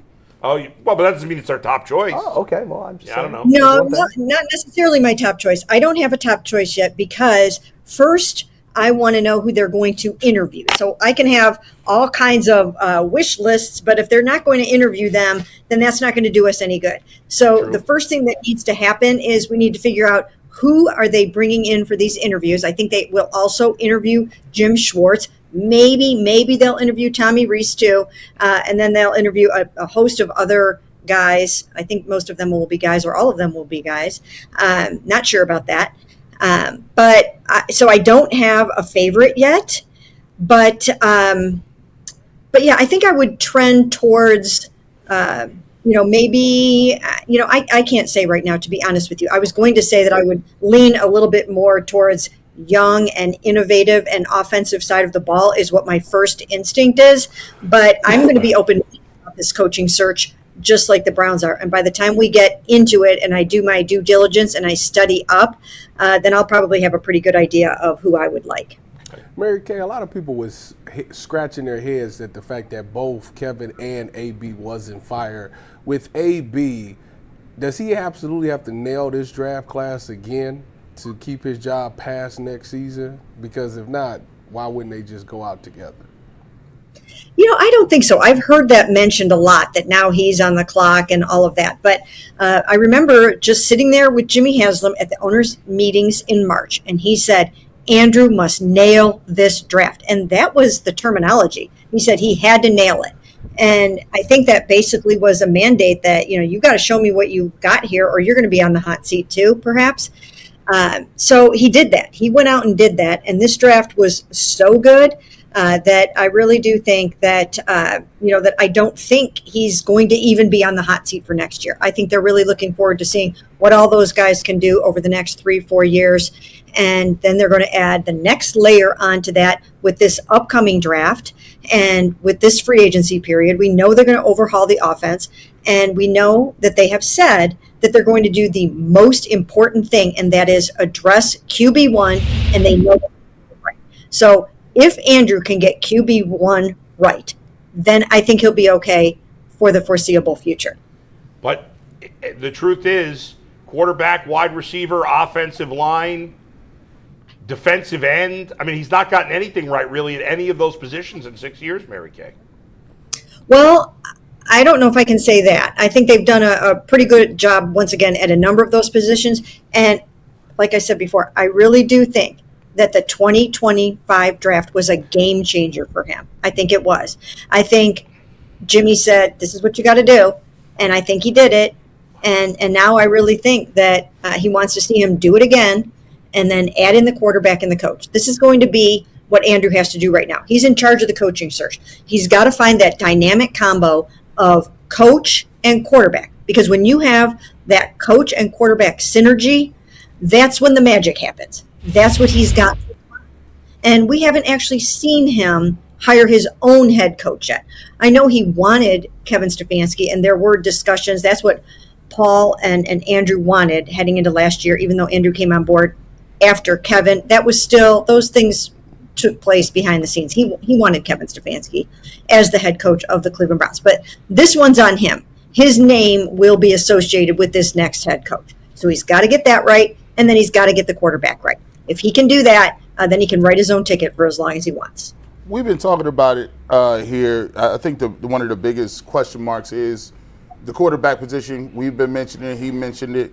I may be in the minority. I think that there is a pretty good chance that 3 of the quarterbacks that are in the room right now come back next year. What's your idea on whether or not, those guys will be here? And do you think that the Browns are going to go after a high-name veteran or potentially a quarterback in this year's draft? Well, I think what they're doing right now, and I think this is really smart, is Andrew stated yesterday that the new head coach is going to have a say in the quarterback. And I think that's vitally important. You have to do that. You can't bring in a head coach or sit down across from a head coach and interview him and say, here is your quarterback. This is what you have to work with. They are not going to limit themselves in that way. Even though that I think in my heart of hearts that this organization has seen things from Shedeur Sanders that leads them to believe that he can be their guy, they're going to let their new head coach weigh in on that. I've seen things from Shedeur Sanders that leads me to believe that there's something special there, and that when you surround him with a really good supporting cast and a good offensive line, that we'll even see more of that in the coming years. Will he get that chance? I do think it is going to depend in part on how the new head coach feels about him. And I don't think that they're going to hire their head coach based on the fact that he loves Shedeur Sanders. I think they're going to go into it more open-minded than that and take an unflinching look at their quarterback situation. They know that they've got to get it right. And I do think Deshaun... The comments about Myles Garrett over the weekend were interesting. He basically said he doesn't want to be part of a rebuild. He's all about winning, and I get that. But, I mean, the reality is it's going to be a rebuild. They're probably not going to be a good team next year. They're probably going to be similar to what they were this year. How does that play out?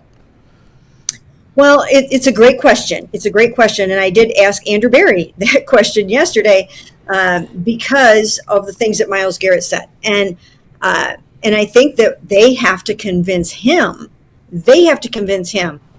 that the quarterback that they're going to put in the first part of the season is going to be able to win games. And if it's Shedeur Sanders, they have to show him why and tell him why. And if they can't give him a good plan, a good blueprint, then I think there could potentially be some problems again. Not that they can financially move him or trade him, but I do think that he's going to demand the path forward to winning. And also, I think he's going to probably want to have some say in how he feels about the head coach. We already know that he wants Jim Schwartz to be that head coach probably. I'm sure he'd be open to other things. Now, having said all of this, they're not going to make all of their decisions based on a defensive end who just turned 30 years old.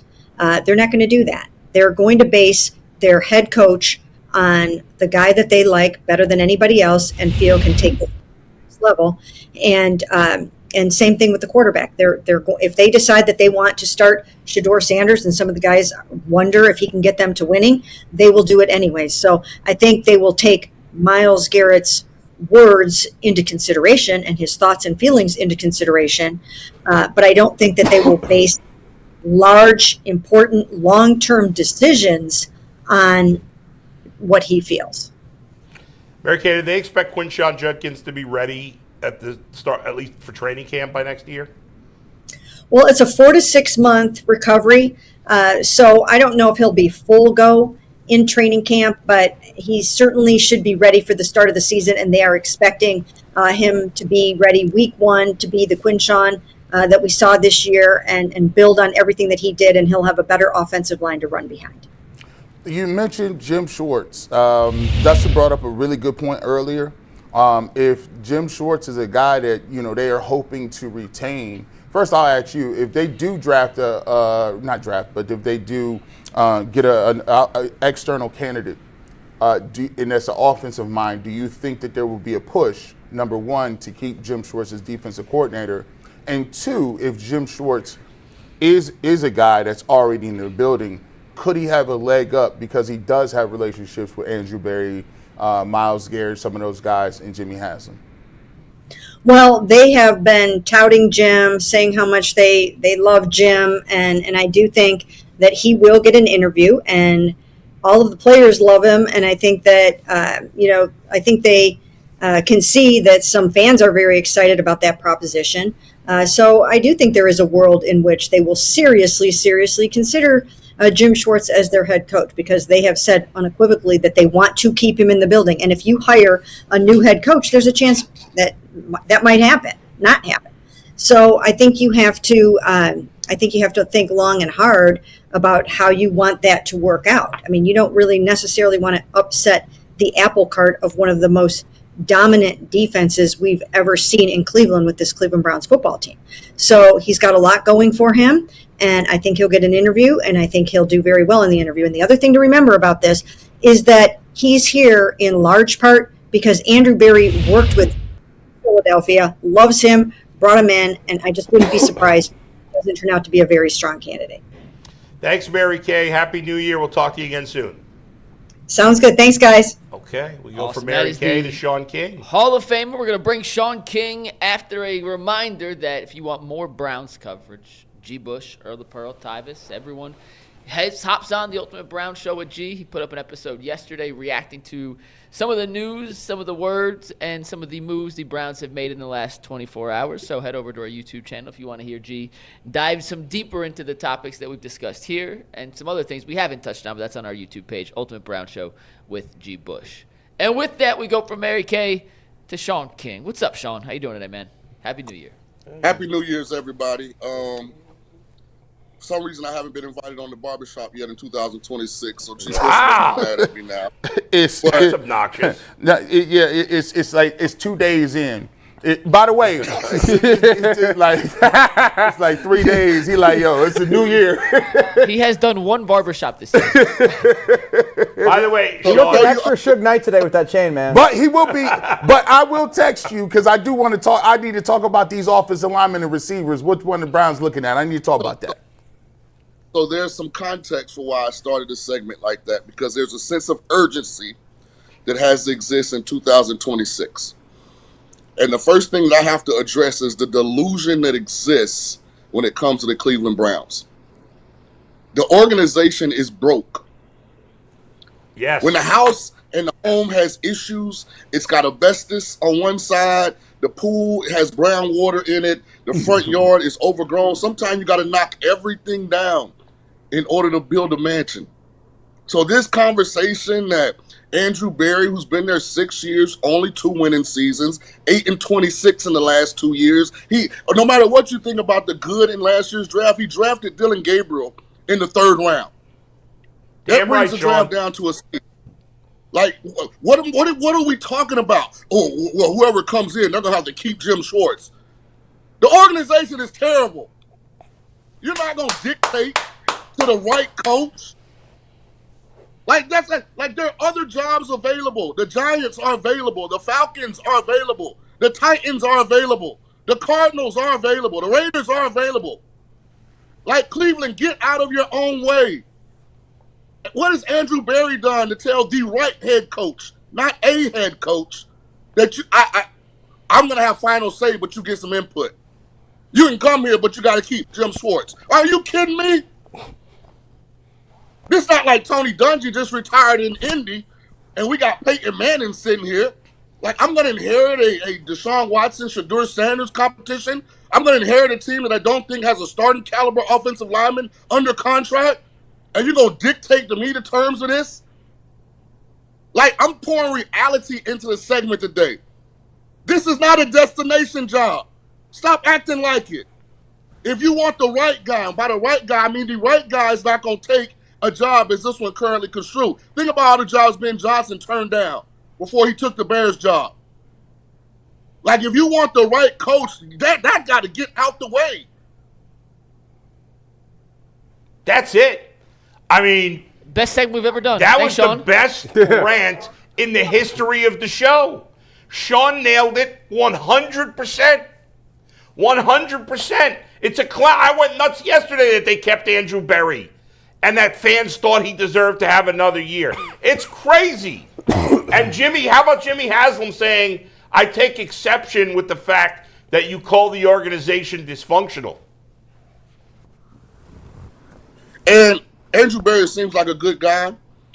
Probably is. All I'm saying, guys, is he limits the pool of candidates by him remaining as the GM.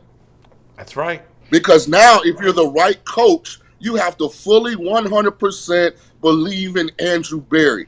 And he's been there 6 years, guys. So when you look at the makeup of the roster, this is his team. You're right. And Shaun, plus, as we talked about earlier, let's say somehow they find a good coach, potentially, that does believe in Andrew Berry for some crazy reason, and they have a bad year next year, and maybe Andrew Berry gets fired. Now you got to hook up with another GM that you don't even know, and he may not like you. Yeah, I didn't know I was on the Bull show. Everybody else is mad at me now. They don't want we're gonna let you get your Go money. ahead. But here's what I will say. I always tell this, Shaun. I love it. These jobs don't come around once, but every once in a while. You may be one of them candidates that can pick and choose where you want to go. You could be one of them dudes. But you also might be a dude that understands you ain't going to get that many opportunities. And so you look at the job. So let me stop you right there, G. Bush. Okay. Because some of the names I've heard, Robert Saleh went to the Jets, dysfunctional. He's not going what he knows is probably his last opportunity to be a head coach into dysfunction. Brian Flores, dysfunctional in Miami. He stood on the table, said, I don't want Tua as my quarterback. Right? He was right. Who looks like they had the right opinion today and who doesn't? Brian Flores is not leaving Minnesota and Kevin O'Connell to go to a dysfunctional destination. That was the point of my whole thing. Most of the guys on that list have already failed. Cliff Kingsbury, who y'all mentioned, already failed in Arizona, dysfunction. So they're looking for a stabilizing situation because they know this is probably their last opportunity. So it's not about getting the bag. It's not about the prestige of being an NFL head coach. It's about, I got to win. So I got to go where I know it's right. And I think Cleveland can be right, but Cleveland got to get out of Cleveland way. It seems like there's still a strong sentiment in the building that we know what we're doing. And obviously you don't. Yeah. That's right. Well said. I will say this. The reason I say I like what he said in terms of the quarterback situation was he said, look, man, we don't know who our head coach is going to be. We don't know exactly who it's going to be. But I can't sit up here and tell a person they're going to hand pick and we're going to tell you who to pick at quarterback. And then you come in here and can't look at nothing and say, well, I want this decision. The Cleveland Browns, if they do want to coach, they do have to be collaborative. And that person has to have some sort of say-so in what is happening in the building. I agree completely with that. But what I will say is this. It's somebody that's going to, if it's 1 of 32, there may be some people that won't take the job, but there will be some people that look at it and say, I got 2 first-round picks. I got some things I can do defensively, and I want to sit in front of you and look at you eye to eye and say, what is the plan? How we going to move? And this is what I bring to the table. Now, it's up to you to sit up in there in that table and say, either I like it or I don't, I'm going to pass on it. But there will be a lot of people, and Andrew Berry's job is going to have to be, if he's going to pick the guy, he's going to have to convince some people that it ain't going to be an issue. That's what the interview process is about. Now, we'll ask you this question. In this case, would you prefer a defensive-minded head coach or offensive-minded guy or a coordinator in terms of your head coach, or do you not have a preference? I don't have a preference because the right fit is the right fit. It's like saying I'm looking for a wife, but I only want her to be 6 foot plus, be a former collegiate athlete that was at least a first-team All-American, but have no kids. You know what I mean? Like, the right candidate is the right candidate. That's how internet dating work now, Shaun. Hey, G. Bush, you can pick and choose, but they do smudge the facts a little bit, so you can't never tell you see it in person. I want to make a point to what you said. There are no secrets in coaching circles in the National Football League.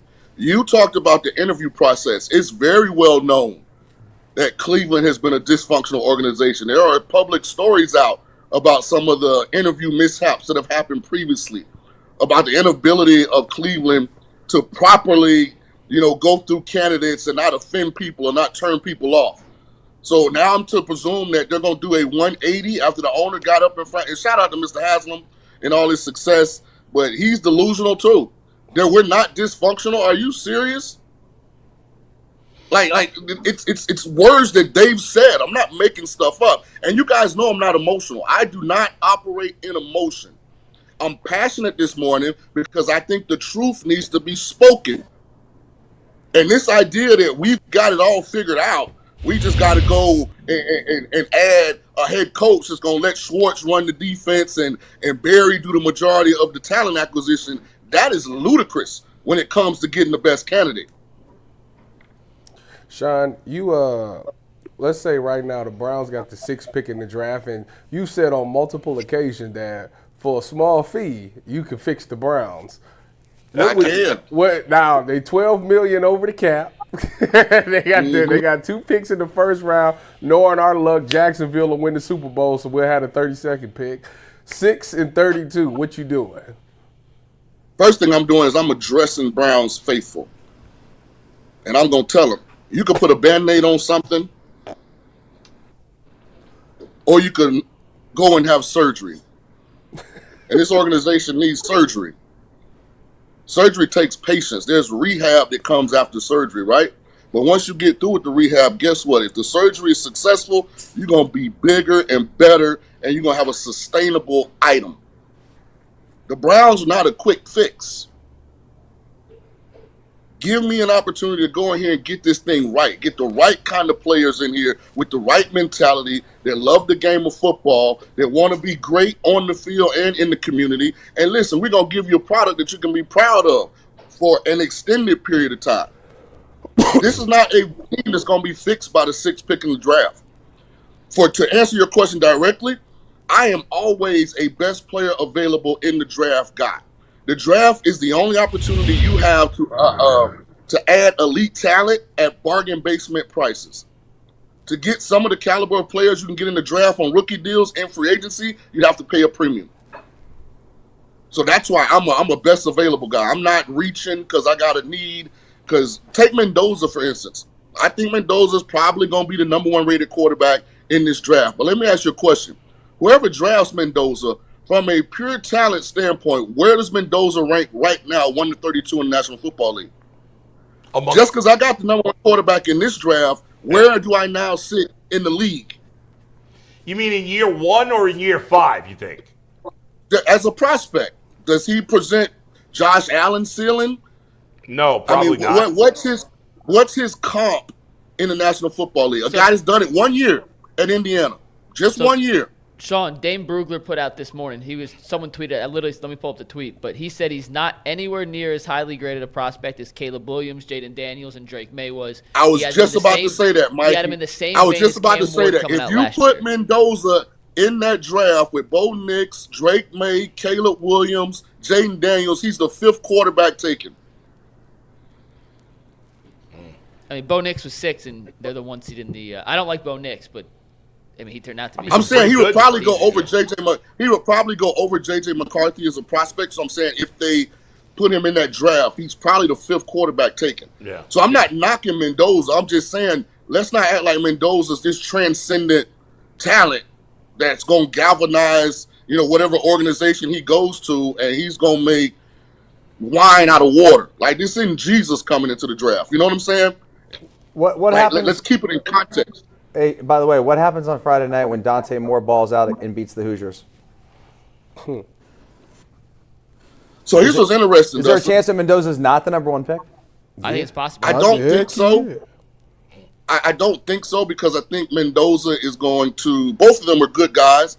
It seems like Mendoza's a little more personable. So when it comes to the process after the season's over, interviewing with teams and stuff, I think some team will fall in love. If you're Dante Moore, excuse me, guys, and I'm his agent, the first question we got to ask is, hey, what does Las Vegas think about us? Because if the Raiders don't take me, I'm going back to school. I'm not going to the Jets. Why are the Raiders, as dysfunctional as the Jets are, aren't the Raiders just as dysfunctional? So I do have something that I've heard, and I've got this from a very reliable source, and I don't know if it will work. But the Raiders' plan A is to offer the Pittsburgh Steelers the number 1 pick in the draft for Mike Tomlin. Really? Say one more time. Say that one more again. Hold on. He said he heard that the Raiders are going to trade the first overall pick in the draft for Mike Tomlin. For Mike T. Hey, man, if that happens, dog, I'm going to name you the greatest analyst of all time. Oh, my God. You're the greatest. You're the GOAT. If that happens, you are the GOAT. I will shut up. I won't say nothing else. That would else. be nuts. I guess you can't do that, though, for a coach. I know Tomlin's a good coach. Well, remember the Raiders were given 2 number 1s by the Bucs for John Gruden. John Gruden came to Tampa. But they weren't first overall picks, right? Well, watch. So for the deal to work, and I'm just saying what the energy is here in Vegas inside the building. Yeah. I have plans. Pittsburgh does not like to change head coaches, right? Right. 3 in the history of that thing. So you got to dangle a different kind of fruit in front of them to even have them think about it. They probably will still say no, but maybe, just maybe, the Raiders feel like because Rodgers is older, if Pittsburgh loves Mendoza or more, if he declares for the draft, maybe the number 1 pick might be enough to pry Mike Tomlin out of Pittsburgh. You'd do that if you were the Raiders, Shaun? Absolutely not. Yeah. I'm about to say, hold on. You were saying it like rewind that. You were saying it like you was for it. That's Stop. Rewind that. That man came on this airways and he said the Browns was ludicrous. Then he got, let me find out that the Raiders is trading number 1 overall picks. Then said the Jets was dysfunctional. What? But so who the worst one out of the 3? That's what I want to know. Give me them Browns. Who's the worst? Who's the most dysfunctional organization? If the NFL delegated their worst organization to the UFL for a year, it'd be, I don't know, I'll come with a tiebreaker, dog. There's some bad business going on out there. But understand, just so I'm clear, that's the information I got from out inside the Raiders organization. If I had the number 1 pick and I was GM of the Raiders, I think Geno is serviceable until we improve other places. I would be shopping the number 1 pick and trying to add a number 1 this year, add a number 1 next year, add 2 twos, because to me, that's a quick way to get healthy with elite talent. Then I'd be active in free agency. That's what I would personally be doing, and I'll be setting up for next year, because I'm telling you right now, when I came on this show before the season, I said Arch Manning was going to have a Josh Allen type of progression, right? Really raw product, going to get better and better the more he plays. I fully expect Arch Manning to be big time next year. And he's the real prize, in my opinion. Is there anybody else you got your eye on for next year, or is it just him? Well, the rest of them not trustworthy. Sean, And it's hard to evaluate these guys because they're moving around so much. Yeah. They're in new systems. Yeah. You know, they're so entitled. Like, can you believe Texas Tech just gave, was it Sorensby from Cincinnati? Brandon $5 Sorsby, million? $5 million. You got to be out of your god dang mind. What? Hey, Dustin, what a time to be alive. Like, we're just too young. Like, this is crazy. You I guys saw it was very funny the other day. I saw a headline. It was like back in whatever it was, the 70s, when SMU got the death penalty for these players that got $60,000. and then the headline now is a quarterback from Cincinnati is getting paid $5 million. They took Reggie Bush Heisman because he was getting hooked up with a crib. Bro, they got Terrell They tried to Pryor put Jim Tressel in hell for tattoos. Terrell Pryor got tattoos, bro. Oh man, that's wild. Listen, I'm suing. No, it's the reparations old, man. Listen, I'm suing. I got to go back and get my money. I got to go. So if I'm Reggie Bush, I got to go back and get it. But here's what I'm Sean, going to do. You would have made big money in college, especially your last 2 years leading the league in touchdowns. I think you led the league in completion percentage last year. I'm wired the right way. Yeah, I was never leaving my brothers. I just don't encourage too late. But you were still getting paid come though. up with a package that works. By the way, I do want to make sure that the world knows I was the first ever dual threat quarterback. If you go and look it up, I was the first Randall quarterback. Cunningham. What about Randall Cunningham? Listen. In college football, when I say dual threat, I mean kill you throwing it, kill you running it. I was the first quarterback, Bush, in college history to throw for over 3,000 yards and rush for over 500 in the same season. First ever. Damn. Did you come out before or after T. Martin? T. Martin's younger than me. Okay.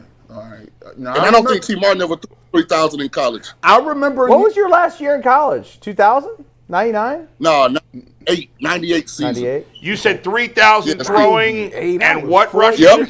Whoa. 500 rushing. So 98, you was done in 98, right? 98 was his senior 98 year. season. When you done in 98, G? No, I'm talking about G was in high school. Randall Cunningham did not alive. Randall Cunningham did not run in college. 2001, He was right? Hey, look it up, guys. I gotta look it up, this. guys. Randall Cunningham did not run at all in college. I don't know why. Ever. I gotta see this. Well, Sean, Yeah. I'm looking at your college stats. First ever. You were correct. 3,232 passing yards and 36 touchdowns. You ran for 532 and 10 touchdowns. Steve Young came close, but he had 444 yards rushing. But Sean, I gotta ask you a question. We can't have you on, and it has been since 2 games since we last had you on, and not ask about Shedeur Sanders' final progression this season. He won the last 2 games. Numbers don't back it up, but they did win those 2 games. Reggie Collier. Struggled in the first half. They won week the last 18. 2 games. I said they. Yeah. Struggled in the first half, but did leave a game-winning drive against the Cincinnati Bengals. So, Sean, overall, from where we started to where the season ended, what do you make of Shedeur Sanders' progression in his rookie season? I definitely think he did enough to be in a legitimate, fair competition to be the starter next year. I don't think he did so much that we can unequivocally just say we're not worried about quarterback. We're going to go address everything else. But I could see a scenario. Here's where the one shining light. I think him and Deshaun get along.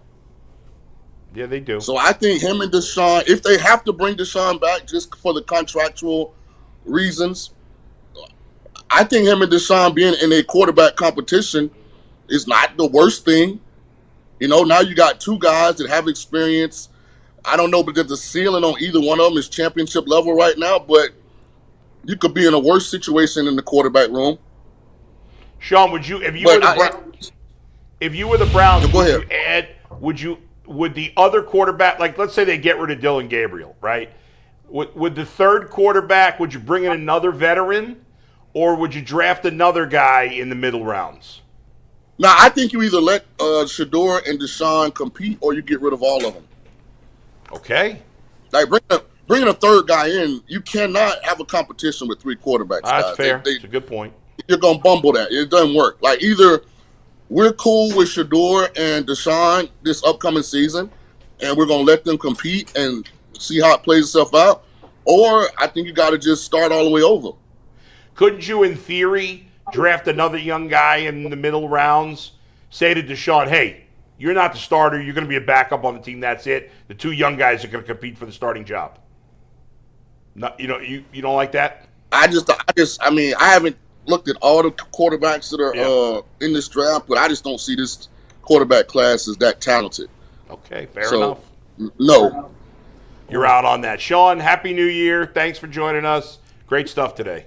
Hey, man, I got to hit me up. I got to talk about these Raiders sources. We got to figure something out there with these Raiders, boy. They got Mike T. Hey, man, fix your own guest bedroom Dude, how first. sweet would Mike by the way, dude, wouldn't Tomlin just look sweet in that Raider gear? He would He look was a man. perfect fit. Yeah. All right, guys. Happy New Year, man. See you, Shaun. All right, Shaun, man. Happy New Year, man. By the way, to all the Berryologists out there, like my man Xavier P., who's been, beyond insane when it comes to Andrew Berry lately. I don't want to hear nothing after what Shaun King just said. Because I know he loves Shaun King. Xavier P is going to text me in 2 minutes. He's texting you in 5 minutes. He just shut you down. You got nothing. Well, he actually texted me during Shaun's segment. Yeah. But he watches he's on delay. He's going to see this in about 2 hours. Yeah. So when You- me and you're Ty done. are working on You after. shut it down. He just texted me his top 10 1 through 3 year one-hit wonders or 2-year wonders that All we right, were that's talking about fine. to start the show. We'll accept those. Did he really answer your question, though? You said what they doing at 6. He didn't answer the He question. didn't answer that. He didn't answer your question, Tyvis. He said, "What you doing at 6?" And he said he going to He's dress the best player available. He Kevin Stefanski me. Hey, listen, I it's a panel. I can't say, but listen, there is no way Caleb Downs is the best available at 6, If they take a safety, and as they good as can't, Caleb is, and they there's no cannot way. take a safety. Let me just tell you that. No. I'm taking the Fano dude from Utah. So Jordan So, Reed no, of you can't take ESPN. best available. You guys know Jordan Reed of ESPN, the draft guy? Yeah. He put out his first mock draft with the official draft order now set. Okay. And he had the Browns taking Jordan Tyson at 6 and an offensive guard from Penn State, a name I'd never heard of or can't pronounce. I like that guard At from Penn 28. State. I like him. His first name is like 12 letters. Yeah, His last name is yeah, he's a 18. baller. I can't I like pronounce. him. I like that guard. So that'll be up. We'll talk some more football. We got to talk Cavs in a sec. Jason and I will be doing an Ultimate Cavs show tomorrow. So if this is not enough of a Cavs topic for you, you can tune into the Ultimate Cavalier show tomorrow. Jason and I, at some point, we'll recap It will the probably Pacers not be game. enough for you. Yeah, probably not. It's okay. It's a loser game tonight against the Pacers team that has no interest in winning games. So we'll see what happens. All right, guys, What a about league. the game, though. Players and teams with no interest in winning games. That's About the game. There's been an interesting trend with Cleveland this year that has to be discussed. And Bull, as our basketball expert. Yes. And there's someone who tweets at me every time I put out a basketball take who says, Bull knows ball, you don't. So I'm going to let you start with this. That's fair. The Cavs have a second quarter issue Bull right now. got a burner If you want account. to take this full here, Steve, this is the Cavs' net rating by quarter this season. First quarter, they have a +7 net rating. That's 7th in the NBA. In the third quarter, a +10.4 net rating. That's 4th in the NBA. In the fourth quarter, a +7.4 net rating. That is 5th in the NBA. However, in the second They're quarter, the worst team in the NBA. the worst net rating in basketball, -14.5. So, Bull, Yes. how can Cleveland, and I want the analytical, I am want the authority on net strategic- rating, by the way. Yes, please explain to us how the Cavs can fix their second quarter issues. This is very simple. What the problem is, their substituting patterns in the second quarter are off. We need to make different choices in terms of substitutions. Kenny Atkinson, get your SHIT together and let's go. So what would you recommend? I would recommend getting some guys back from injury. He got the I bull would chop going. recommend- You know when he go to that chop, it's over. Never playing Jared Allen in the second quarter. There it He's is. soft as Charmin. Get him out There of the it is. second quarter.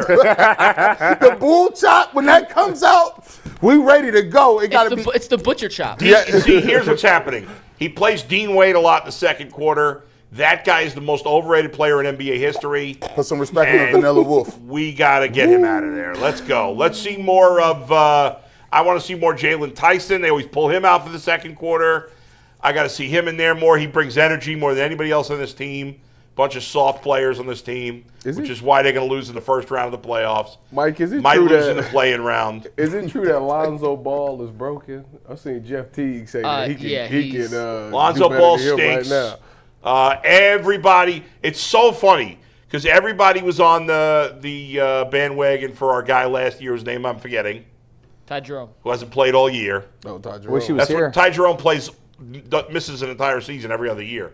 And then everybody just discarded Ty Jerome as if he was garbage.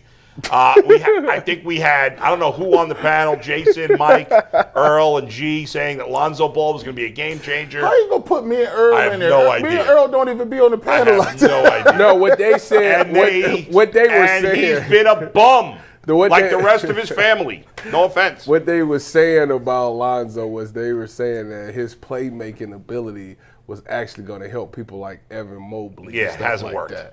But as far as the scoring and stuff go, he wasn't a I scorer. can't trust he the was guy. more of a facilitator. I can't see. Here's the thing. Here's how you knew Lonzo Ball was going to be no good. But you like wears an Lonzo undershirt. Ball. But I can't trust the guy. See, if I played in the NBA, I'd have to wear an undershirt because I'm fat. Now, didn't Bull, I can't go out there with no undershirt. didn't Bull Can't have get me a in the Lonzo Ball stat that said he needed to combine to get about 18? That does He not did. need to be discussed right He now. did say that. He definitely did say that. He said that it was like That's 19. I thought I I remember can't that. trust him. He's got bad facial hair. He wears the T-shirt. You can't trust an NBA player who wears a T-shirt. I agree with that.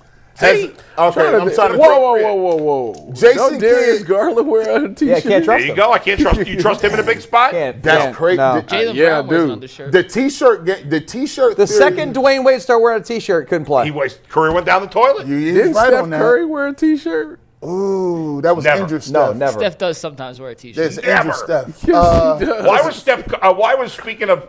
Why was Kerr going bananas the other day? What happened there? Anybody know? He got when ejected. him and Draymond got into it? He and Draymond got into it with each other. Oh, during the game, yeah, it was. No. Maybe that was it. I I saw don't. Snoop Dogg on the broadcast doing the I play-by-play. did. I He was said like, He was doing the play-by-play. He was a guest during Yeah. the time that he was getting ejected or whatever, Yeah. and so he was, Snoop's funny. He was Here's like breaking what I it don't down. understand about Snoop. The guy was a pimp, and we treat him like he's a good guy. Wait, what? Because he is a good guy. Wait, He was what do actually you a mean? pimp. He was never a pimp. He was I a don't rapper. This is the kind of Cavs Yeah, content. you yeah. don't What get are you here. talking He about? never was a no, pimp, no. dude. That, you talk about Ice T.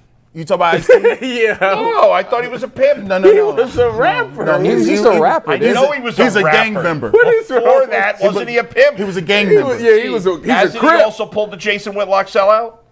I What do you mean? I don't think I so. mean, what did? Did Oh, he- you talking about like to the perform? inauguration? Yeah, You went- you perform saw at the him? White House.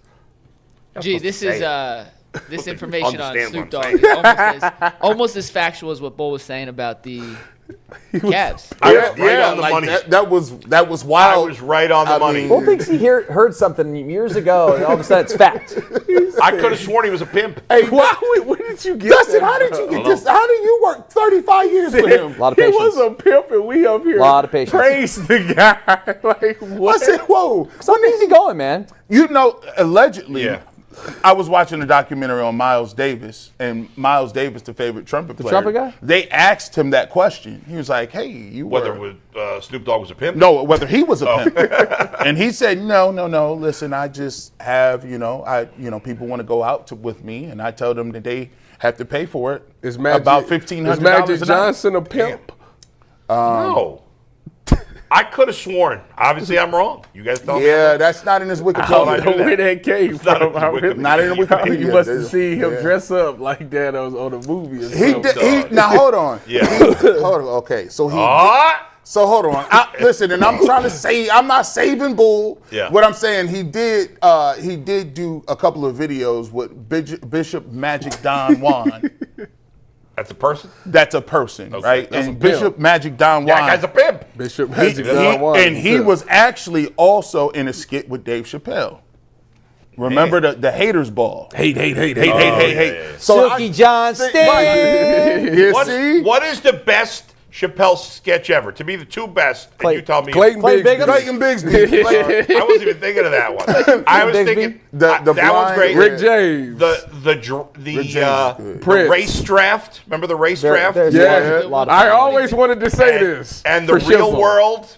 The I like real when he real plays. world. I like when he I plays had Madden against with the sick Katie kid. too, man. Wait, plays Madden. What? When he goes to the hospital and plays the Little kid with kid terminal in cancer. Madden, Madden. yeah, He plays the I don't know absolute that I saw that one. crap out of him. It's Yeah, he's done, man. He got so many. The Rick James stuff is crazy. Reparations is hilarious. Yeah. The one. I'm rich, bitch. That is crazy. That's funny. Like today, like literally, if they was giving out checks, boy, we already did. We got some stimulus checks once upon a time, didn't we? Yeah. That didn't count though. That was just COVID. But if they was giving out some reparations, boy, I'd have jewelry on the next day. What you talking about? I have all kind of jewelry. Kanye say something about that. What I he had say? a dream I could buy my way to heaven. When I woke, I spent that on a necklace. Yes, you can't tell me nothing. Yeah, one of the greatest. All right, Mike. That was a segment that I don't know how the hell we got. How we got there? I literally just told Earl, Yeah. do not clip this. Dude, look, hey, listen. Also, bring back Xavier P. He's on the first topic right now. Yeah. He's texting me about the first topic. So he's literally 2 hours behind. So Right. Man, you were finished lifting. We're going to get the text from Xavier P. saying thanks for the shout. Oh, you see now, Bull. You see how this happened? Yeah. You see, sometimes you can't call people out for leaving you alone. See, now we found out today on the show that Earl and Mike talk about the clips they're gonna do, and we also found out that Mike and my man Tyvis are in a lifting group. Yeah. Also, Mike sold me I out. didn't know I lift every Tuesday and Thursday. Mike lifting groups, huh? Mike shared private information from a chat. You told him. So I said, some fan, after the Bengals-Browns game was over, some fan, I can't remember who his name, or somebody in my chat I apologize. who sends us messages a amped lot. him I up. can't think of his name. amped Maybe him Mace, James Mace or something. I amped him up. I don't know. Somebody that sends messages to us a lot said, Bull, you picked the Bengals to win by 25 points. And the only place that I picked the Bengals to win 25 points, because I wasn't on the show yet Friday, was in a text chat with you and Jason, where I said the Bengals were going to win 27-2. I'm You know sorry. what? You're right. I forgot you were on the show. You sold me out. Hand up, my bad. I apologize. I don't care, but I forgot you were here Friday. What's that? That's a HIPAA You mentioned violation. it on the air? Told my Or medical how did it business. get No, out I don't there? even know what. Oh, I on don't the really post-game care. show, I said me and G were the only ones that picked the Browns to win, and everyone else picked them to lose. Oh, yeah. Oh, So I don't think I mentioned you by name. and then they I were. think I just said We was we on the. picked them. We was My, on, really my care. I just thought it headline was funny. was on point, though, by the way. He was. He was. You did. Browns beat the Bengals, and Ohio remains, what was it? Ohio remains confused. Confused. Yeah. All right, guys, we got a bunch of super chats. Yeah. So Go ahead. Once again, if anyone wants Cavs content, we will talk Cavs, pimps, and hoes again tomorrow on the show with Jason Lloyd. We'll recap the game. But in all seriousness, That's right up Jason's alley. We'll do some. Oh boy, here we go. That's, Here- what was it, the gopher hole? All right, super chats. Are you ready? I think that's what it was. Afro Thunder says, "What's up, UCSS fam?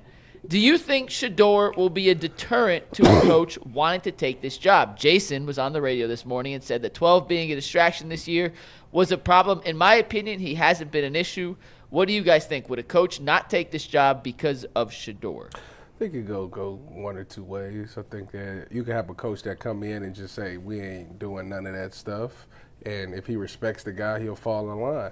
If you go with a younger coach, he understands what that is, and he'll probably be like, I have no problem with that because I can relate to it because I'm young enough to understand that that's what y'all do.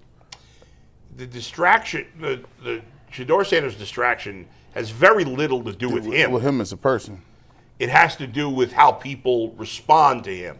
And could it be a factor? Sure. There may be coaches that don't want to have to Answer questions and deal answer with some it. of these questions that Kevin Stefanski had to answer about the situation. So it could be a factor. I don't know. I just think it depends how open-minded the Browns would be with a coach like that to moving on. Let me ask you this. Yeah. What do you think of Mike Vrabel as a coach? I think He's a very good coach. think he's like a no-nonsense type of guy? Seems that way. He's a little bit of Stephon both. Diggs was on a boat with a bunch of women. Right, and they asked him about it. And he just make sure you're ready. There's no comparison. There's nobody who can compare Shedeur Sanders. I'm just saying that was a here's what Shedeur. I mean, not Shedeur. Stephon Diggs was a huge distraction this offseason. Huge distraction for the Patriots, and it didn't do anything. Yeah, he was doing some substances. He had some other stuff. Substances with some ladies with some big Two massive hands. differences. Two massive differences. One, there's no Stephon Diggs fan base. Number two, Stephon Diggs is a proven star. I mean, he was with Cardi B. We kind of know who he is. He is No, with you Cardi know what B. I mean. He doesn't. You know what I'm talking about. I get Shedeur what has a you're saying. fan base that's unlike any other fan base. Okay.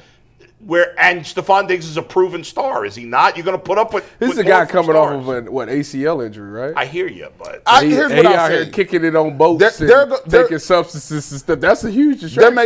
There may be some Heck, people, Odell and them ain't won the Giants ain't won a playoff game since Odell and them was on the boat. Some people may like Shedeur. Some people may come in with a preconceived notion of what it is or whatever, and they may not vibe with him. But also, I can't say that there ain't no coaches that will come in and say, I like what I saw him on film. I like him. I like what he Right. brings. I like his vibe. I think I could win with him. Right, We but- wouldn't know that. right, we don't. There certainly could, but the question was, could it affect? Yeah, and it could. could. Yeah, It could. Yeah. So it could go. It could it go doesn't either way. necessarily affect, but it could. Yeah, All right, next three are all related to Shaun King. So let me read these back to back to back. yeah. Bozzy C says Shaun King is preaching this Tuesday. Changes name to Martin for today. Free at last.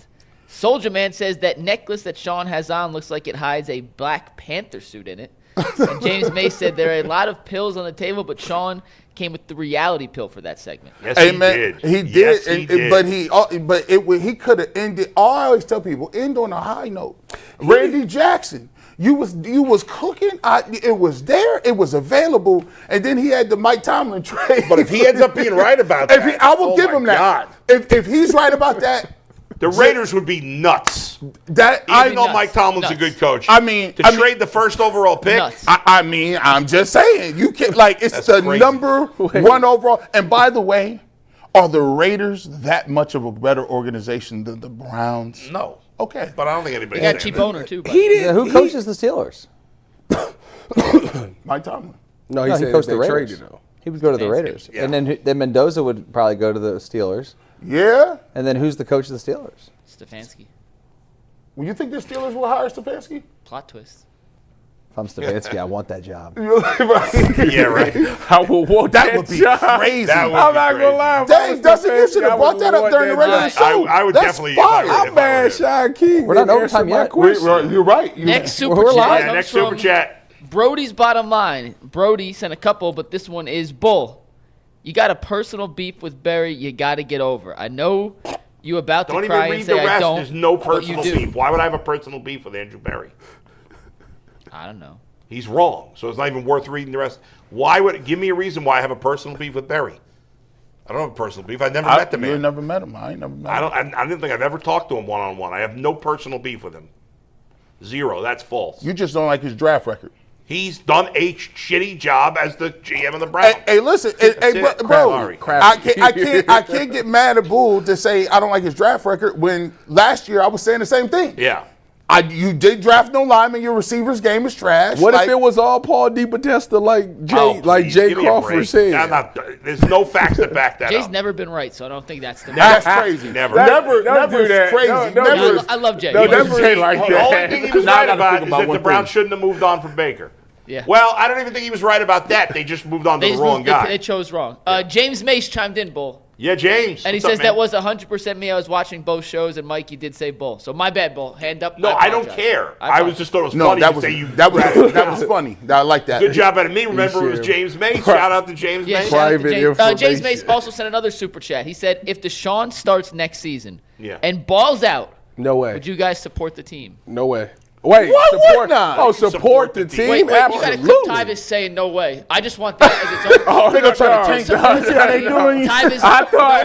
Tyvis, Let me leave Tyvis that. Powell says he will not Ty- support the Tyvis, Browns. no way, you see how they period. try to And do make me? it work. See, we work for Make that it Browns happen. radio network. They get you together. Clip that. Y'all out of line. I worked there 9 Y'all years. out of line. Hey, listen. Headline. That in the means Cleveland.com. Tyvis Lee's posting pregame Jeff felt show. shocked by Tyvis saying he won't support the team. That's I crazy. thought, Hey, I that- thought the question was, would you extend him? Extend him, yeah. That's what I thought this was Listen, going. I hey, thought that's what hey, he hold was on. My heart sank. I had to jump in for it. No, Tyvis, don't do it. He must Let me take the Earl ball. says it's the number one clip today. Just a heads up. Hey, we got a super chat from Shaun King. Super chat from Sean King. It is, well, it's a text, but he said, I'll super chat you later. He said, Tell Tyvis that college players have until January 23rd to declare, so it's impossible to say who I draft at 6. Don't you dare say I would Kevin Stefanski your ass.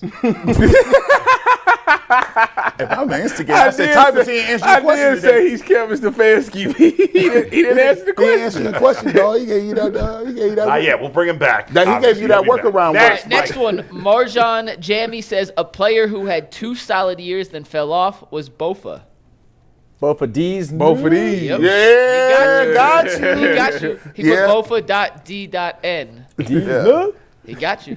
What do you mean got you? Who? Whoever fell for it. I don't know. None of us fell for it, but he got whoever. Oh, I was looking around. Charlton Childs says, in the latest mock drafts, the Saints, Giants, and Titans don't have quarterback as a need, but the Browns do. Have Shuck, Cam, and Dart shown more than Shedeur in your minds? Say that last part again. Have Tyler Shuck, Cam Ward, and Jackson Dart shown more than Shedeur in your mind? Yes. Although yeses. the dart thing, I'm not 100% sold on. Here's The other two, I here's will how I'm say gonna is parse. better. I see more because they played more. Correct. But I have seen the ingredients that I like in a quarterback, in a starting quarterback in the league, with Shedeur done in his small sample size. I agree with that too. That was an eloquent answer right there, boy. I thought that was dope, man. What you think, Bull? I was just laughing at a text that Shaun King had sent. I like how Shaun comes on, Yeah.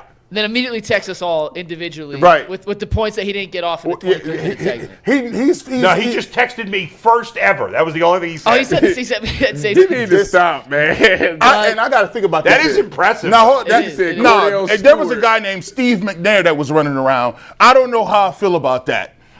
He came in and Was said he- he was the first. Now, listen, I'm not knocking him. Like, when somebody say that he's king of the South, T.I. said he was the king of the South, and nobody didn't say nothing, right? So Yeah. Shaun King came in with the facts and said, I remember him in Tulane when I was younger. I was just stunned that that Randall Cunningham didn't run in college at all. I looked up dual threat quarterbacks in Yeah. college, and it gave a really good, on Wikipedia, gave a really good rundown. He's not mentioned.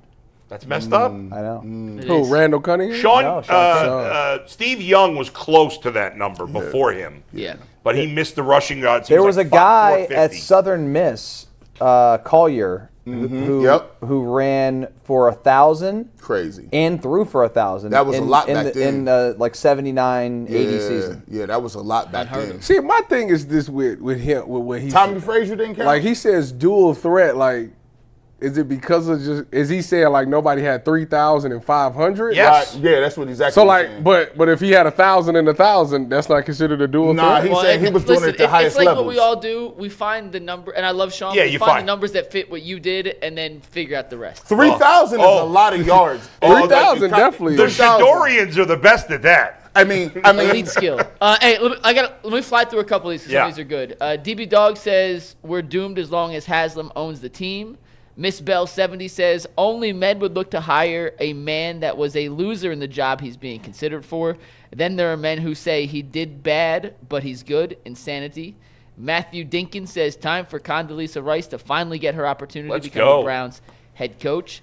Big Larry says guys, I like Jay Gruden or John Gruden as head coach. Soldier Man says, gee, I think you need to start lining up AB. I was watching his presser, saw the line on his right side of his head was crooked.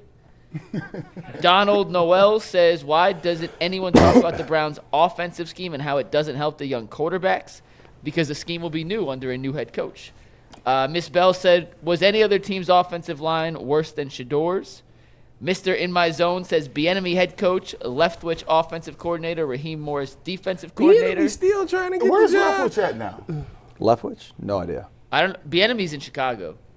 JB2 Smooth says, simple question. What does a rookie quarterback supposed to look like in year one? Is there a baseline bar he must meet in your mind to be considered good or worth developing? It's all subjective. Yeah, It's I subjective. think Shedeur is worth developing. What- What we've seen out of Shedeur, he's worth developing. Leftwich is an assistant with Colorado, Okay. Buffaloes. So here's the crazy part about it is ask somebody what is the characteristics of someone who's worth marrying. Marriage material. Subjective. Laurencia Powell. There you go. Great answer. Powell, because you got the mustache. Powell. The third. Yeah, that's crazy. Aren't you a junior? Are you high? No. By the way, I still need a T name for my son that's due in May, the end of May. Terrence. It's got to be something that I can put on a job application, and they think that he's not black. Well, it's Tony. very funny. Terrence could be a white name. You know, you got time for a funny story? Yeah, we So got. my son. Wait, can I read one more Yep. super chat? One more. Funny story. Last super chat. AFU Unleashed says, my 3-year wonder is Priest Holmes. Had one decent year in Baltimore before injuries led to KC, Holmes. where he was an All-Pro for 3 years. Love the show, guys. Thanks for what you do. By the way, Priest Holmes and Larry Johnson was in the same backfield for a Sure little bit. was. Yeah. Funny story. My son is very cool in the black community. Okay, That's cool. He got okay. Very well received. Very well received. Like Betty White level? No, received well in the community. Received well in the black community, Right. by the kids. And my son's name is Tatum, but when he's in the streets, he's Terrence. Is that a fact? You know, Your son goes my by wife. Terrence in the streets? My wife actually likes the name Tatum. Really? Yeah, It's a great name. It's like I think it's a she great like Tevin, Tatum, and something else. It's a never name met that a knows white no Tatum. gender. It could be a girl or a boy. Yeah, How But about yeah. What they about call him- Tobias? you're Ooh, the that's- second person to say that. Theodore? She ain't going for it. Tobias makes me think of the dude from Arrested Trigger. Development. Oh, I was And you thinking can of call him Toby. I Oz. think sure. of Tobias. Toby. So Toby, and it's You watch Roots? And I think of Toby from The Office. We'll see you in overtime. that was the greatest.